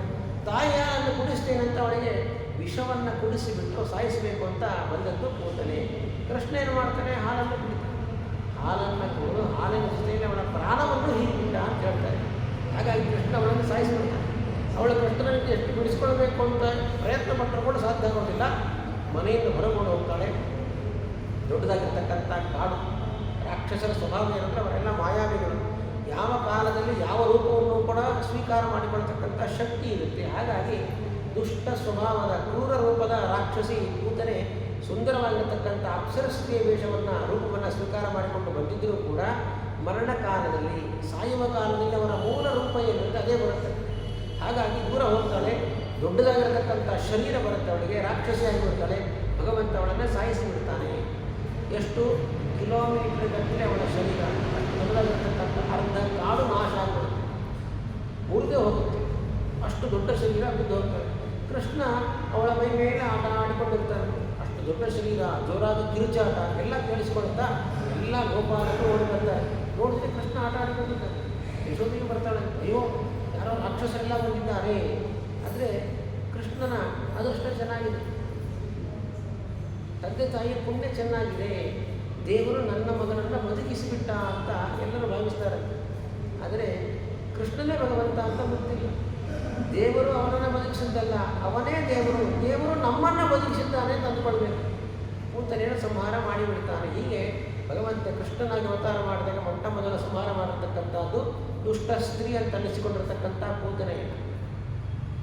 ಭಗವಂತ ಅದಕ್ಕಿಂತ ಹಿಂದೆ ರಾಮನಾಗಿ ಅವತಾರ ಮಾಡಿದಾಗಲೂ ಕೂಡ ಮೊಟ್ಟ ಮೊದಲಿಗೆ ಸಂಹಾರ ಮಾಡಿರ್ತಕ್ಕಂಥದ್ದು ದುಷ್ಟ ಸ್ತ್ರೀಯಾಗಿರ್ತಕ್ಕಂಥ ತಾಟಕಿಯನ್ನು ಭಗವಂತ ಸಂಹಾರ ಮಾಡಿದ್ದಾನೆ. ಆ ತಾಟಕೆನೇ ಕೃಷ್ಣಾವತಾರ ಕಾಲದಲ್ಲಿ ಪೂತನೆಯಾಗಿ ಜನಿಸಿದ್ದಾಳೆ. ಹಾಗಾಗಿ ಅವಳೇ ಪುನಃ ಜನಿಸ್ತಾಳೆ. ಯಾಕೆ ಜನಿಸಿದ್ದು ಅಂದರೆ ರಾಮಾವತಾರ ಕಾಲದಲ್ಲಿ ರಾಮ ಆಗಲೇ 8-10 ವರ್ಷದ ಹುಡುಗನಾಗಿಬಿಟ್ಟಿದ್ದ. ಅದರಿಂದ ಸಾಯಿಸಲಿಕ್ಕಾಗಲಿಲ್ಲ. ಹುಟ್ಟಿದ ಕೂಡಲೇ ಏನು ಶಕ್ತಿ ಇರೋದಿಲ್ಲ, ಸಾಯಿಸ್ಬೋದು ಅಂತ. ಅದಕ್ಕೋಸ್ಕರ ಪೂತನೆಯಾಗಿ ಬಂದು ಕೃಷ್ಣನನ್ನು ಸಾಯಿಸಬೇಕು ಅಂತ ಬಂದರೂ ಕೂಡ ಭಗವಂತ ಅವಳನ್ನು ಸಂಹಾರ ಮಾಡಿರ್ತಕ್ಕಂಥದ್ದು ಅಂತ ಆಚಾರ್ಯರು ಅದನ್ನು ನಿರ್ಣಯದಲ್ಲಿ ತೋರಿಸಿಕೊಡ್ತಾ ಇದ್ದಾರೆ. ಹೀಗೆ ತಾಟಕೆಯ ಒಳಗೆ ಮತ್ತೊಬ್ಬಳು ಸ್ತ್ರೀ ಇದ್ದಂತೆ. ಅವಳು ಯಾರು ಅಂದರೆ ಊರ್ವಶಿ. ಒಂದೇ ಶರೀರ, 2 ಜೀವ ಇತ್ತು ಅಂತ ಹೇಳ್ತಾರೆ. ಒಂದು ತಾಟಕೆ ಎನ್ನುವಂಥ ಒಂದು ದುಷ್ಟ ಸ್ತ್ರೀ ರಾಕ್ಷಸಿ ಇದ್ದಾಳೆ, ಮತ್ತೊಬ್ಬಳು ಅಪ್ಸರ ಸ್ತ್ರೀ ಊರ್ವಶಿ ಇದ್ದಾಳೆ. ಅದು ಯಾಕೆ ಅಂದರೆ ಊರ್ವಶಿಗೆ ಒಂದು ಶಾಪ ಇತ್ತು. ಗಂಧರ್ವರಾಜನಾಗಿರ್ತಕ್ಕಂಥ ಕುಬೇರ ಶಾಪವನ್ನು ಕೊಟ್ಟುಬಿಟ್ಟಿದ್ದ. ತುಪ್ಪುರು ಅಂತ ಮತ್ತೊಂದು ಗಂಧರ್ವನ ಸಂಘವನ್ನು ಮಾಡಿದ್ದರಿಂದ ನೀನು ರಾಕ್ಷಸ ಶರೀರದಲ್ಲಿ ಪ್ರವೇಶ ಮಾಡುವಂಥ ಶಾಪ ಕೊಟ್ಟಿದ್ದ. ಆ ಪ್ರಕಾರ ಪೂತನೆ ಒಳಗೆ ಸೇರಿಕೊಂಡಿರ್ತಾಳೆ ಊರ್ವಶಿ. ಹಾಗಾಗಿ ಆ ಪೂತನೆ ಆ ಸುಂದರವಾಗಿರ್ತಕ್ಕಂಥ ಅಪ್ಸರೆ ಸ್ತ್ರೀಯರ ರೂಪವನ್ನು ಸ್ವೀಕಾರ ಮಾಡಿದಾಗ ಊರ್ವಶಿ ಒಳಗಿದ್ದರಿಂದ ಸುಂದರವಾಗಿರ್ತಕ್ಕಂಥ ರೂಪ ಬಂತು. ಸಾಯುವಂಥ ಕಾಲದಲ್ಲಿ ಮೊದಲಿರತಕ್ಕಂತಹ ಪೂತನೆ ರೂಪ ಬರ್ತದೆ. ಹೀಗೆ ಆ ಕೃಷ್ಣನಿಗೆ ಸ್ತನ್ಯಪಾನವನ್ನು ಮಾಡಿಸಿದ್ದರ ಪುಣ್ಯ ಊರ್ವಶಿಗೆ ಹೋಗುತ್ತೆ. ಅವಳು ನೇರವಾಗಿ ಸ್ವರ್ಗಕ್ಕೆ ಹೋಗ್ತಾಳೆ. ಕೃಷ್ಣನಿಗೆ ವಿಷವನ್ನು ಪಾನ ಮಾಡಿಸಿದ್ದರ ಪಾಪ ತಾಟಕ್ಕೆ ಪೂತನೆಗೆ ಬಂತು. ಅವಳನ್ನು ನರಕಕ್ಕೆ ಕಳಿಸಿಕೊಡ್ತಾನೆ ಅಂತ ಹೇಳ್ತಾರೆ. ಎಲ್ಲ ಅವನಿಗೆ ಶಾಂತಿಯನ್ನು ದೃಷ್ಟಿ ತೆಗಿತಾರೆ, ಕರ್ಕೊಂಡು ಬರ್ತಾರೆ. ಸ್ವಲ್ಪ ದಿನ ಆಗುತ್ತೆ. ಸ್ವಲ್ಪ ದಿನ ಅಂದರೆ ಒಂದಷ್ಟು ತಿಂಗಳಾಯಿತು, ಒಂದು 3-4 ತಿಂಗಳಷ್ಟು ಆಯಿತು. ಮಗು ಜನಿಸಿ 3-4 ತಿಂಗಳಾದಮೇಲೆ ಏನು ಮಾಡ್ತಾರೆ, ಮಗುವನ್ನು ಮನೆಯಿಂದ ಹೊರಗೆ ಕರ್ಕೊಂಡು ಹೋಗ್ತಾರೆ. ದೇವಸ್ಥಾನ ಎಲ್ಲ ಕಡೆ ಕರ್ಕೊಂಡೋಗಿ ಮಗುವನ್ನು ಉಪನಿಷ್ಕ್ರಮಣ ಅಂತ ಒಂದು ಸಂಸ್ಕಾರ, ಮೊದಲ ಬಾರಿಗೆ ಮನೆಯಿಂದ ಮಗುವನ್ನು ಹೊರಗೆ ಕರ್ಕೊಂಡು ಹೋಗೋದು. ಹಾಗೆ ಕೃಷ್ಣನಿಗೂ 3 ತಿಂಗಳಾಗಿರುತ್ತೆ. ಉಪನಿಷ್ಕ್ರಮಣ ಸಂಸ್ಕಾರ ಮಾಡಬೇಕು ಅಂತ ಅವತ್ತಿನ ದಿವಸ ಯಮುನಾ ನದಿ ತೀರದಲ್ಲಿ ಎಲ್ಲರೂ ಹೋಗಬೇಕು. ಅಲ್ಲಿ ಹೋಗುತ್ತಾಳೆ, ಅವನಿಗೆ ಸ್ನಾನ ಮಾಡಿಸ್ತಾಳೆ, ಎಣ್ಣೆ ಬೆಂಗ ಸ್ನಾನ, ಬಿಸಿನೀರೆಲ್ಲ ಸ್ನಾನ ಮಾಡಿಸ್ತಾಳೆ, ಹಾಲು ಕುಡಿಸ್ತಾಳೆ. ಕೃಷ್ಣ ಏನು ಮಾಡ್ತಾನೆ, ಆ ಕಾಲದಲ್ಲಿ ಒಬ್ಬ ರಾಕ್ಷಸ ಬರ್ತಾನೆ, ಅವನನ್ನು ಸಾಯಿಸಬೇಕು. ತನ್ನ ತಾಯಿ ತೊಡೆ ಮೇಲೆ ಮಲಗಿರ್ತಾನೆ. ಹಾಗೆ ಮಲ್ಕೊಂಡಿದ್ದರೆ ಎಚ್ಚರದಿಂದ ಇದ್ದರೆ ಆ ರಾಕ್ಷಸ ಬರೋದಿಲ್ಲ. ಅದಕ್ಕೋಸ್ಕರ ಏನು ಮಾಡ್ತಾನೆ, ನಿದ್ದೆ ಮಾಡಿದವನಾಗೆ ನಟನೆ ಮಾಡ್ತಾನೆ ಕೃಷ್ಣ ಆಕಳಿಸ್ಕೊಂಡು. ಯಶೋಧ ಏನು ಮಾಡ್ತಾರೋ ಮಗುವಿಗೆ ನಿದ್ದೆ ಬಂದಿದೆ ಅಂತ ಏನು ಮಾಡ್ತಾಳೆ, ಯಮುನಾ ನದಿಯ ತೀರದಲ್ಲಿ ಎಲ್ಲ ಇದ್ದಾರೆ, ಎಲ್ಲ ಸಂಭ್ರಮ, ಹುಟ್ಟಿದಬ್ಬ ಮಗುವಿನದ್ದು 3ನೇ ತಿಂಗಳು ಹುಟ್ಟಿದಬ್ಬ. ಏನು ಮಾಡಬೇಕು, ಎಲ್ಲರೂ ನೆಂಟರು ಬಂಧುಗಳು ಎಲ್ಲರೂ ಕರೀತಾರೆ, ಎಲ್ಲ ಸಂಭ್ರಮ ಮಾಡ್ತಾ ಇರ್ತಾರೆ. ಮಲಗಿರತಕ್ಕಂಥ ಮಗುವನ್ನು ಎಲ್ಲಿ ಮಲಗಿಸ್ಬೇಕು, ಬಿಸಿಲಲ್ಲ. ಅದಕ್ಕೋಸ್ಕರ ಒಂದು ಎತ್ತಿನ ಗಾಡಿ ಇರ್ತದೆ, ಚಕ್ಕಡಿ ಬಂಡಿ ಇರ್ತದೆ. ಆ ಬಂಡಿ ಕೆಳಗೆ ನೆರಳಿತ್ತು. ಆ ನೆರಳಿನಲ್ಲಿ ಕೃಷ್ಣನ ಮಲಗಿಸ್ಬಿಟ್ಟು ಅವ್ರು ಬಂದುಬಿಡ್ತಾಳೆ, ಬಂದವ್ರನ್ನ ಸ್ವಾಗತ ಮಾಡಬೇಕು, ಉಪಚಾರ ಮಾಡಬೇಕು ಅಂತ. ಅದನ್ನೇ ಕಾಯ್ತಾ ಇರ್ತಾನೆ ಒಬ್ಬ ರಾಕ್ಷಸ, ಶಕಟಾಸುರ ಅಂತ ಅವನ ಹೆಸರು. ಶಕಟ ಅಂದರೆ ಬಂಡಿ. ಆ ಬಂಡಿ ಒಳಗೆ ಸೇರ್ಕೊಂಡ್ಬಿಡ್ತಾನೆ. ಬಂಡಿ ಒಳಗೆ ಸೇರಿಕೊಂಡಿದ್ದು ಯಾಕೆ ಅಂದರೆ, ಬಂಡಿ 2 ಚಕ್ರ 2 ಗಾಲಿಗಳ ಮಧ್ಯದಲ್ಲಿ ಒಂದು ಕಟ್ಟಿಗೆ ನಿಟ್ಟಿರ್ತಾರೆ, ಕೀಲು ಅಂತ ಹೇಳ್ತಾರೆ. 2 ಗಾಲಿಗಳು ನೇರವಾಗಿರಬೇಕು ಅಂತ. ಆ ಕೀಲನ್ನು ತಪ್ಪಿಸಿಬಿಟ್ರೆ ಗಾಲಿ ಬಿದ್ದು ಹೋಗ್ಬಿಡುತ್ತೆ, ಬಂಡಿಯ ಮುರಿದು ಬಿದ್ದು ಕೃಷ್ಣ ಸಾಯಿದೆ ಅಂತ ಅವನ ಉದ್ದೇಶ. ಹೀಗೆ ಬಂಡಿ ಒಳಗೆ ಸೇರಿಕೊಂಡಿರ್ತಾನೆ. ಅವನು ಬರುವುದನ್ನೇ ಕಾಯ್ತಾ ಇರ್ತಾನೆ. ಬಂದು ಕೂಡಲೇ ಕಂಡು ಬಿಡ್ತಾನೆ. ಚಿಕ್ಕ ಮಕ್ಕಳೇನು ಮಾಡ್ತಾರೆ, ಹಾಲು ಕುಡಿದ ಮೇಲೆ ನಿದ್ದೆ ಬಂದಿರೋದಿಲ್ಲ, ಆಟ ಆಡ್ಕೊಂಡಿರ್ತಾರೆ. ಏನು ಆಟ ಆಡ್ಕೊಂಡಿರ್ತಾರೆ, ಕೈ ಕಾಲು ಒದರ್ತಾ ಇರ್ತಾರೆ, ಈಗ ಅಲ್ಲ ಆಡಿಸ್ತಾ ಇರ್ತಾರೆ. ಚಿಕ್ಕ ಮಕ್ಕಳ ಸ್ವಭಾವ. ಕೃಷ್ಣನು ಅದೇ ಸ್ವಭಾವವನ್ನು ತೋರಿಸ್ತಾನೆ, ಕೈ ಕಾಲನ್ನು ಆಡಿಸ್ತಾ ಇರ್ತಾನೆ. ಆಡಿಸ್ತಾ ಏನು ಮಾಡ್ತಾನೆ, ನಿಧಾನವಾಗಿ ಬಂಡಿಯನ್ನು ಸ್ವಲ್ಪ ಮುಟ್ತಾನೆ. ಹೊರಗೆ ಒದೆಯೋದಲ್ಲ, ಸುಮ್ಮನೆ ಸ್ಪರ್ಶ ಮಾತ್ರ ಮಾಡಿದ್ರು. ಅಷ್ಟಕ್ಕೆ ಏನಾಗೋಯ್ತು ಅಂದರೆ, ಆ ಇಡೀ ಬಂಡಿಗೆ ಆಕಾಶದ ಥರಕ್ಕೆ ಹಾರಿ ಹೋಗುತ್ತೆ. ಹಾರಿ ಹೋಗಿ ಕೆಳಗೆ ಬಿದ್ದು ಹೋಗುತ್ತದೆ. ಕೆಳಗೆ ಬಿದ್ದು ಪುಡಿ ಪುಡಿಯಾಗಿ ಹೊರಗೋಯ್ತು. ಎಲ್ಲಿ ಬಿತ್ತು, ಕೃಷ್ಣನ ಪಕ್ಕದಲ್ಲೇ ಬಿತ್ತು. ಎಲ್ಲೋ ಹೊರ ಬಿದ್ದದ್ದಲ್ಲ, ಬಿಸೇಲಿ ಬಿಟ್ಟಾಗ. ಬಿಸೇಲಿ ಬಿಟ್ಟರೆ ಏನಾಗುತ್ತೆ, ಈ ಒಂದು ಕಡೆಯಿಂದ ಬಿಸೇಲಿ ಬಿಟ್ಟರೆ ಕ್ಷಿಪಣಿ ಇನ್ನೊಂದೆಲ್ಲ ಬೀಳುತ್ತೆ. ಇದು ಹಾಗೆಲ್ಲ, ಬಿಸೇಲಿಗಿಂತಲೂ ವೇಗವಾಗಿ ಮೇಲಕ್ಕೆ ಹಾರಿ ಕೆಳಗೆ ಕೃಷ್ಣನ ಪಕ್ಕದಲ್ಲೇ ಬಿದ್ದು ಪುಡಿ ಪುಡಿಯಾಗಿ ಹೋಯಿತು. ಅದರೊಳಗಿರತಕ್ಕಂಥ ರಾಕ್ಷಸನು ಸತ್ತು ಹೋಗಿ ಬಿಡ್ತಾನೆ. ಹೀಗೆ ಶಕಟಾಸುರ ಭಂಜನ ಅಂತ ಕೃಷ್ಣನನ್ನು ಕರೀತಾರೆ. ಓಡಿ ಬರ್ತಾರೆ ಮತ್ತೆ ಎಲ್ಲ, ಏನಾಯಿತು ಅಂತ ನೋಡಿದರೆ ಬಂಡಿ ಪುಡಿ ಪುಡಿಯಾಗಿ ಹೋಗಿದೆ, ರಾಕ್ಷಸ ಹೋಗಿದ್ದಾರೆ. ಏನಾಯಿತು, ಯಾರು ಬಂದಿದ್ರು ಅಂತ ಕೇಳಿದ್ದಕ್ಕೆ ಒಬ್ಬ ರಾಕ್ಷಸ ಬಂದಿದ್ದ. ಆ ಬಂಡಿ ಒಳಗಿದ್ದ ಯಾರು, ಆ ಚಿಕ್ಕ ಮಕ್ಕಳು ಇರ್ತಾರೆ. ಕೃಷ್ಣನಂತೂ ಸ್ವಲ್ಪ ವಯಸ್ಸಿನ ದೊಡ್ಡವರು ಆಟ ಆಡಿಕೊಂಡಿರ್ತಾರೆ. ಬಂಡಿ ಮೇಲೆ ಹತ್ತದು ಕೆಳಗೆ ಎಲ್ಲ ಆಟ ಆಡ್ಕೊಂಡಿರ್ತಾರೆ. ಹೀಗೆ ಅಲ್ಲಿ ಆಟ ಆಡಿಕೊಂಡಿರ್ತಕ್ಕಂಥ ಬಾಲಕರು ಹೇಳುವಂಥ ಮಾತು. ಕೃಷ್ಣ ಎಚ್ಚರ ಆಯಿತು, ಕೈ ಕಾಲನ್ನು ಅಲ್ಲಾಡಿಸ್ತಾ ಇದ್ದ. ಒಂದು ಸಲ ಕಾಲಲ್ಲಿ ಬಂಡಿಯನ್ನು ಮುಟ್ಟಿದ, ಕಾಲಿಂದ ಬಂಡಿಯನ್ನು ಹೊಂದ, ಬಂಡಿ ಎತ್ತಿ ಹಾರಿ ಕೆಳಗೆ ಬಿದ್ದು ಮುಗಿದು ಹೋಯಿತು ಅಂತ ಹೇಳ್ತಾರೆ. ನಿಜ ಹೇಳಿದ್ರು ಕೂಡ ಯಾರೂ ನಂಬುವಂಥ ಸ್ಥಿತಿಯಲ್ಲಿ ಇರೋದಿಲ್ಲ. ಯಾಕೆ, ಕೃಷ್ಣ ದೇವರು ಅಂತಲೇ ಗೊತ್ತಿಲ್ಲ. ಮಗು ಕಾಲಿಂದ ಹೋದರೆ ಬಂಡಿಯಲ್ಲಿ ಹಾರಲಿಕ್ಕೆ ಸಾಧ್ಯ. ಏನಾಯಿತು, ಏನೋ ದೇವರು ದೊಡ್ಡವರು ಮಗುವನ್ನು ಬದುಕಿಸಿಬಿಟ್ಟಿದ್ದಾನಂತ ಪುನಃ ಅದಕ್ಕೊಂದು ಸ್ವಸ್ತಿ ವಾಚನ ಪುಣ್ಯ ಮಾಡಿ ಆ ದೃಷ್ಟಿ ತೆಗಿತಾರೆ. ಹೀಗೆ ಭಗವಂತ ಒಬ್ಬೊಬ್ಬರ ರಾಕ್ಷಸನ ಸಂಹಾರ ಮಾಡ್ತಾನೆ. ಮತ್ತೊಂದು ದಿವಸ ಆಗುತ್ತೆ, ಮನೆ ಹೊರಗಡೆ ಜಗಲಿಯಲ್ಲಿ ಕೂತ್ಕೊಂಡಿದ್ದಾಳೆ ಯಶೋಧಾದೇವಿ. ಕೃಷ್ಣನಿಗೆ ಹಾಲು ಕುಡಿಸ್ತಾ ಇರ್ತಾಳೆ. ಕೃಷ್ಣನಿಗೆ ಹಾಲು ಕುಡಿಸುವಾಗ ಕೃಷ್ಣ ನನ್ನ ಮಗು ಹಾಲು ಕುಡಿತಾ ಇದ್ದಾನೆ, ಸಂತೋಷದಿಂದಿದ್ದಾನೆ ಅಂತ ಭಾಳಷ್ಟು ಖುಷಿ ಇರ್ತಾಳೆ. ಕೃಷ್ಣ ಅವಳಿಗೆ ತೋರಿಸ್ಕೊಡ್ಬೇಕು, ನಿನ್ನ ಮಗ ನಾನು ಅಲ್ಲ ಅಂತ ಅವಳಿಗೊಂದು ಜ್ಞಾನ ಕೊಡಬೇಕು ಅಂತ ಏನು ಮಾಡ್ತಾನೆ, ಹಾಲು ಕುಡಿದು ನಿದ್ದೆ ಬಂದವರಾಗಿ ನಟಿಸ್ತಾನೆ. ನಿದ್ದೆ ಬರುವಾಗ ಏನು ಮಾಡ್ತಾರೆ, ಮಕ್ಕಳು ಆಕಳಿಸ್ತಾರೆ. ಭಗವಂತನ ಬಾಯಿ ತೆರೆದು ಆಕಳಿಸ್ತಾರೆ. ಯಶೋಧೆ ನೋಡ್ತಾಳೆ, 3-4 ತಿಂಗಳಾಯ್ತಲ್ಲ, ಅಲ್ಲೇನಾದರೂ ಬಂದಿದೆಯಾ ಮಗುವಿಗೆ ಅಂತ ಬಾಯಿಯನ್ನು ತೆರೆದು ನೋಡುವಾಗ ಭಗವಂತ ತೋರಿಸ್ತಾನೆ. ಯಾಕೆ ವಿಶ್ವಂ ಅದರ್ಶಯತ್, ತೆರೆದಿರತಕ್ಕಂಥ ಬಾಯಿಯ ಒಳಗೆ ಬ್ರಹ್ಮಾಂಡವನ್ನೇ ತೋರಿಸಿಬಿಟ್ಟಾನೆ. 3 ಲೋಕ, 14 ಲೋಕಗಳು, 7 ಸಮುದ್ರ, 7 ದ್ವೀಪ, 7 ಕುಲ ಪರ್ವತ, ಬ್ರಹ್ಮಾಂಡದೊಳಗೆ ಇಡೀ ಪ್ರಪಂಚದಲ್ಲಿ ಏನೇನಿದೆಯೋ ಅದೆಲ್ಲವನ್ನು ಭಗವಂತ ಬರೀ ಬಾಯಿ ಒಳಗೆ ತೋರಿಸ್ತಾನೆ. ಯಶೋಧಾದೇವಿ ಭಯ ಆಯಿತು ಅವನಿಗೆ. ನಾನೇನು ಬಾಯಿ ನೋಡಿದ್ದು, ಏನು ನೋಡಿದ್ದು, ಬ್ರಹ್ಮಾಂಡವನ್ನೇ ನೋಡಿದ್ದು ಅಂತ ಬೈತೇವಲ್ಲ. ಮಕ್ಕಳಿಗೆ ಬೈತಾ ಇರ್ತೇನೆ, ಬಾಯೋ ಬಾಯೋ ಜಾಸ್ತಿ ಮಾತಾಡಿದ್ರೆ ಬೈದರೆ ಅಂತ ಬಾಯ್ತೇವೆ. ಏನೋ ಬಾಯಿ ಅನ್ನೋದು ಬ್ರಹ್ಮಾಂಡ ಥರ ಇದೆ. ಬ್ರಹ್ಮಾಂಡ ಥರ ಯಾಕೆ ಹೇಳ್ತೀವಿ, ಭಗವಂತ ಬಾಯಿ ಒಳಗೆ ಬ್ರಹ್ಮಾಂಡವನ್ನು ತೋರಿಸಿದ್ದಾನೆ. ಹಾಗೆ ಯಶೋಧಾದೇವಿಗೆ ಭಯ ಆಗುತ್ತೆ, ಕಣ್ಣು ಮುಚ್ಕೊಂಡ್ಬಿಡ್ತಾಳೆ. ತುಂಬ ಭಯವಾಗತಕ್ಕಂಥ ಸೀನ ದೃಶ್ಯ ಇದ್ರೆ ನಾವೇನು ಮಾಡ್ತೇವೆ, ಕಣ್ಣು ಮುಚ್ಕೊಳ್ತೀವಿ. ಯಶೋಧೆ ಕಣ್ಣು ಮುಚ್ಕೊಂಡು ಕೃಷ್ಣನೇನು ಮಾಡ್ತೀವಿ, ಬಾಯಿ ಮುಚ್ಚಿಸ್ತಾನೆ. ಬಾಯಿ ಮುಚ್ಚಿಸ್ಕೊಂಡು ಏನಾಗೋಯ್ತು, ಯಶೋಧೆ ಕಣ್ಣು ಬಿಟ್ಟಾಗ ನನ್ನ ಮಗ ಅಂತ ಅಷ್ಟೇ ಬಂತೇ ಹೊರತು ಕೃಷ್ಣ ಅವಳಿಗೆ ಜ್ಞಾನವನ್ನು ಕೊಟ್ಟ, ಅವಳಿಗೆ ಮರೆವನ್ನು ಕೊಡ್ತಾನೆ. ಭಗವದ್ಗೀತೆಯನ್ನು ಹೇಳ್ತಾನಲ್ವ, ಮತ್ತಃ ಸ್ಮೃತಿ ಜ್ಞಾನಂ ಅಪೋಹನಂಚ, ಎಲ್ಲರಿಗೂ ನನ್ನ ಸ್ಮರಣೆಯನ್ನು ನಾನೇ ಕೊಡ್ತೇನೆ, ನನ್ನ ಮರೆಯನ್ನು ನಾನೇ ಕೊಡ್ತೇನೆ. ಬರೀ ಎಲ್ಲರಿಗೂ ಸ್ಮರಣೆ ಕೊಟ್ಬಿಟ್ಟಿದ್ರೆ ಎಲ್ಲರೂ ಒಳ್ಳೆಯವರೇ ಆಗಿಬಿಡ್ತಾರೆ, ಎಲ್ಲರೂ ಮೋಕ್ಷಕ್ಕೆ ಹೋಗ್ಬಿಡ್ತಾರೆ. ಅದಕ್ಕೋಸ್ಕರ ಸ್ಮರಣೆ ಕೊಡ್ತಾನೆ. ಯಾಕೆ ಸ್ಮರಣೆ ಕೊಡ್ತಾನೆ, ಆ ಸ್ಮರಣೆ ನಿರಂತರವಾಗಿ ನೀವೇ ಮಾಡಿಕೊಳ್ಳಿ ಅಂತ. ಆಮೇಲೆ ಏನು ಮಾಡ್ತಾನೆ, ಮರೆವನ್ನು ಕೊಡ್ತಾನಂತೆ. ಮರೆವು ಗಟ್ಟಿಯಾಗಿ ಹೋಗುತ್ತೆ, ಸ್ಮರಣೆ ಗಟ್ಟಿಯಾಗಿ ಉಳಿಯೋದೇ ಇಲ್ಲ. ಹೀಗೆ ಯಶೋಧಾದೇವಿಗೆ ಮರೆವನ್ನು ಕೊಟ್ಟ. ಅಷ್ಟು ಹೊತ್ತಿಗೆ ಒಬ್ಬ ರಾಕ್ಷಸ ಕಾಯ್ತಾ ಇರ್ತಾನೆ. ತೃಣಾವರ್ತ ಅಂತ ಹೆಸರು, ಗಾಳಿಯ ರೂಪದಲ್ಲಿ ಬರ್ತಾನೆ. ಯಶೋಧಾದೇವಿ ತೊಡೆಯ ಮೇಲೆ ಮಗ ಕೃಷ್ಣ ಇದ್ದಾನೆ. ಅಲ್ಲಿದ್ದರೆ ಎತ್ಕೊಂಡು ಹೋಗ್ಲಿಕ್ಕಾಗೋದಿಲ್ಲ, ಕಾಯ್ತಾ ಇರ್ತಾನೆ. ಕೃಷ್ಣನಿಗೆ ಗೊತ್ತಾಯಿತು, ನಾನು ಇಲ್ಲಿದ್ದರೆ ಅವ್ನು ಬರೋದಿಲ್ಲ ಅಂತ ಏನು ಮಾಡ್ತಾನೆ, ಭಾರ ಆಗ್ತಾನೆ. ಚಿಕ್ಕ ಮಗು 3-4 ತಿಂಗಳ ಮಗು ಎಷ್ಟು ಭಾರ ಇರುತ್ತೆ, ತೊಡೆ ಮೇಲೆ ಬರ್ಕೊಂಡು ಹಾಲು ಕುಡಿಸಿದ್ದಲ್ಲ ಅಷ್ಟು ಹೊತ್ತು. ಅಂತ ಕೃಷ್ಣ ಅವನಿಗೆ ಎಷ್ಟು ಭಾರ ಆಗ, ತಲೆ ಮೇಲೆ ಬ್ರಹ್ಮಾಂಡ ಇಟ್ಟರೆ ಎಷ್ಟು ಭಾರ ಆಗಬೇಕು ಅದು ಗೊತ್ತಿಲ್ಲ. ಆನೇನು ಹೊತ್ತುಕೊಳ್ಳಿಕ್ಕೆ ಸಾಧ್ಯನ, ಅಷ್ಟು ಭಾರ ಆಗಿಬಿಟ್ಟಿದ್ದಾನೆ ಕೃಷ್ಣ. ಅಯ್ಯೋ ಇಷ್ಟು ಭಾರ ಹೊತ್ತುಕೊಳ್ಳಿಕ್ಕೆ ಸಾಧ್ಯ ಇಲ್ಲ ಅಂತ ಏನು ಮಾಡ್ತಾಳೆ, ಕೃಷ್ಣ ನೆಲದ ಮೇಲೆ ಕೂಡಿಸ್ತಾಳೆ. ಒಳಗೆ ಹೊರಟೋಗ್ತಾಳೆ, ಮನೆಯೊಳಗೆ ಕೆಲಸ ಮಾಡಬೇಕು ಅಂತ ಕಾಯ್ತಾ ಇರ್ತಾರೆ. ರಾಕ್ಷಸ ಬಂದ, ಸುಂಟರ ಗಾಳಿಯ ರೂಪದಲ್ಲಿ ಬೀಸಿಕೊಂಡು ಬರ್ತಾನಂತೆ. ಎಲ್ಲ ಕಡೆ ಧೂಳು, ಯಾರಿಗೂ ಕಾಣಿಸೋದಿಲ್ಲ, ಯಾರಲ್ಲ ನಮ್ಮ ಶರೀರವೇ ನಮಗೆ ಕಾಣಿಸೋದು, ಅಷ್ಟು ಧೂಳು ಮುಚ್ಕೊಂಡು ಬಿಟ್ಟಿದೆ. ಎಲ್ಲರೂ ಕಣ್ಣು ಮುಚ್ಕೊಳ್ತಾರೆ, ನಿಂತಲ್ಲಿ ನಿಂತ್ಕೊಂಡಿದ್ದಾರೆ, ಕಣ್ಣು ಮುಚ್ಕೊಳ್ತಾರೆ. ಮರ ಗಿಡ ಎಲ್ಲ ಹಾರಿಸ್ಕೊಂಡು ಹೋಗ್ತಾ ಇದೆ. ಹಾಗೆ ಗಾಳಿ ರೂಪದಲ್ಲಿ ಒಂದು ಕೃಷ್ಣನನ್ನು ಎತ್ತಿಕೊಂಡು ಹೋಗ್ತಾನೆ. ಸುಂಟರ ಗಾಳಿ ಬಂದು ಎತ್ಕೊಂಡು ಹೋಗ್ತಾರೆ. ಎತ್ಕೊಂಡು ಹೋದಂತೆ ಎತ್ತರಕ್ಕೆ ಹೋಗ್ತಾನೆ. ಸ್ವಲ್ಪ ಹೊತ್ತಿನ ಮೇಲೆ ಗಾಳಿಯೆಲ್ಲ ಶಾಂತ ಆಯಿತು, ಹೋಗ್ಬಿಟ್ಟಲ್ಲ ಮೇಲೆ ಗಾಳಿ ಶಾಂತ ಆಯಿತು. ನೋಡ್ತಾರೆ, ಮರ ಗಿಡ ಎಲ್ಲ ಬಿದ್ದು ಹೋಗಿರುತ್ತೆ. ಯಶೋಧಾದೇವಿ ಬಂದು ನೋಡ್ತಾಳೆ, ಎಲ್ಲ ಇದೆ, ಕೃಷ್ಣ ಮಾತ್ರ ಇಲ್ಲ. ಅಯ್ಯೋ ಕೃಷ್ಣ ಇಲ್ಲ, ಕೃಷ್ಣ ಇಲ್ಲ, ಎಲ್ಲ ಕಡೆ ಓಡಾಡ್ತೀವಿ. ಸ್ವಲ್ಪ ಹೊತ್ತಾಗುತ್ತೆ, ಮೇಲೆ ಹೋಗಿದ್ದಾನೆ. ಅವ್ರ ಉದ್ದೇಶ ಏನಂದರೆ ಮೇಲೆ ಎತ್ಕೊಂಡು ಹೋಗೋದು. ಎತ್ಕೊಂಡೋಗಿ ಅವನ ಕತ್ತಿಸಿಗೆ ಸಾಯಿಸ್ಬಿಟ್ಟು ಮೇಲೆ ಕೆಳಗೆ ಸೇರೆ ಸತ್ತು ಹೋಗ್ತಾನೆ ಅಂತ ಅವನ ಉದ್ದೇಶ. ಕೃಷ್ಣ ಮೇಲೆ ಹೋಗುವವರೆಗೆ ಕಾಯ್ತಾ ಇರ್ತಾನೆ. ಅಷ್ಟೊಂದು ಸುಮ್ಮನೆ ಇದೆ ಕೃಷ್ಣ. ಆಮೇಲೆ ಏನು ಮಾಡ್ತಾನೆ, ಅವನೇನು ಅಂದ್ಕೊಂಡಿದ್ದಾನೆ, ಕೃಷ್ಣನ ಕತ್ತು ಇಸಿಗೆ ಸಾಯಿಸಬೇಕು ಅಂತ ಅವನು ಅಂದ್ಕೊಂಡಿದ್ದು. ಕೃಷ್ಣ ಏನು ಮಾಡ್ತಾನೆ, ಅದನ್ನೇ ಮಾಡ್ತಾನೆ. ನಮ್ಮ ಯಥಾ ಉಪಾಸನೆ ಕೈಮ ಹೋಗ್ತೀವಿ. ನಾವು ದೇವರಿಗೆ ಏನಂತ ಉಪಾಸನೆ ಮಾಡ್ತೇವೆ, ನಮ್ಗೆ ದೇವರು ಅದನ್ನೇ ಕೊಡ್ತಾನೆ, ಬೇರೆ ಏನು ಕೊಡೋದು. ಅವನು ಕತ್ತು ಇಸಿಗೆ ಸಾಯಿಸಬೇಕು ಅಂತ ಅವನು ಅಂದ್ಕೊಂಡಿದ್ರೆ ಅದೇ ಕೆಲಸವನ್ನು ಕೃಷ್ಣ ಮಾಡ್ತಾನೆ. ಗಟ್ಟಿಯಾಗಿ ಆ ತೃಣಾವರ್ತ ಅಂತ ಅವನ ಹೆಸರು, ಒಂದು ಕತ್ತನ್ನು ಇಟ್ಕೊಂಡು ಬಿಡ್ತಾನೆ.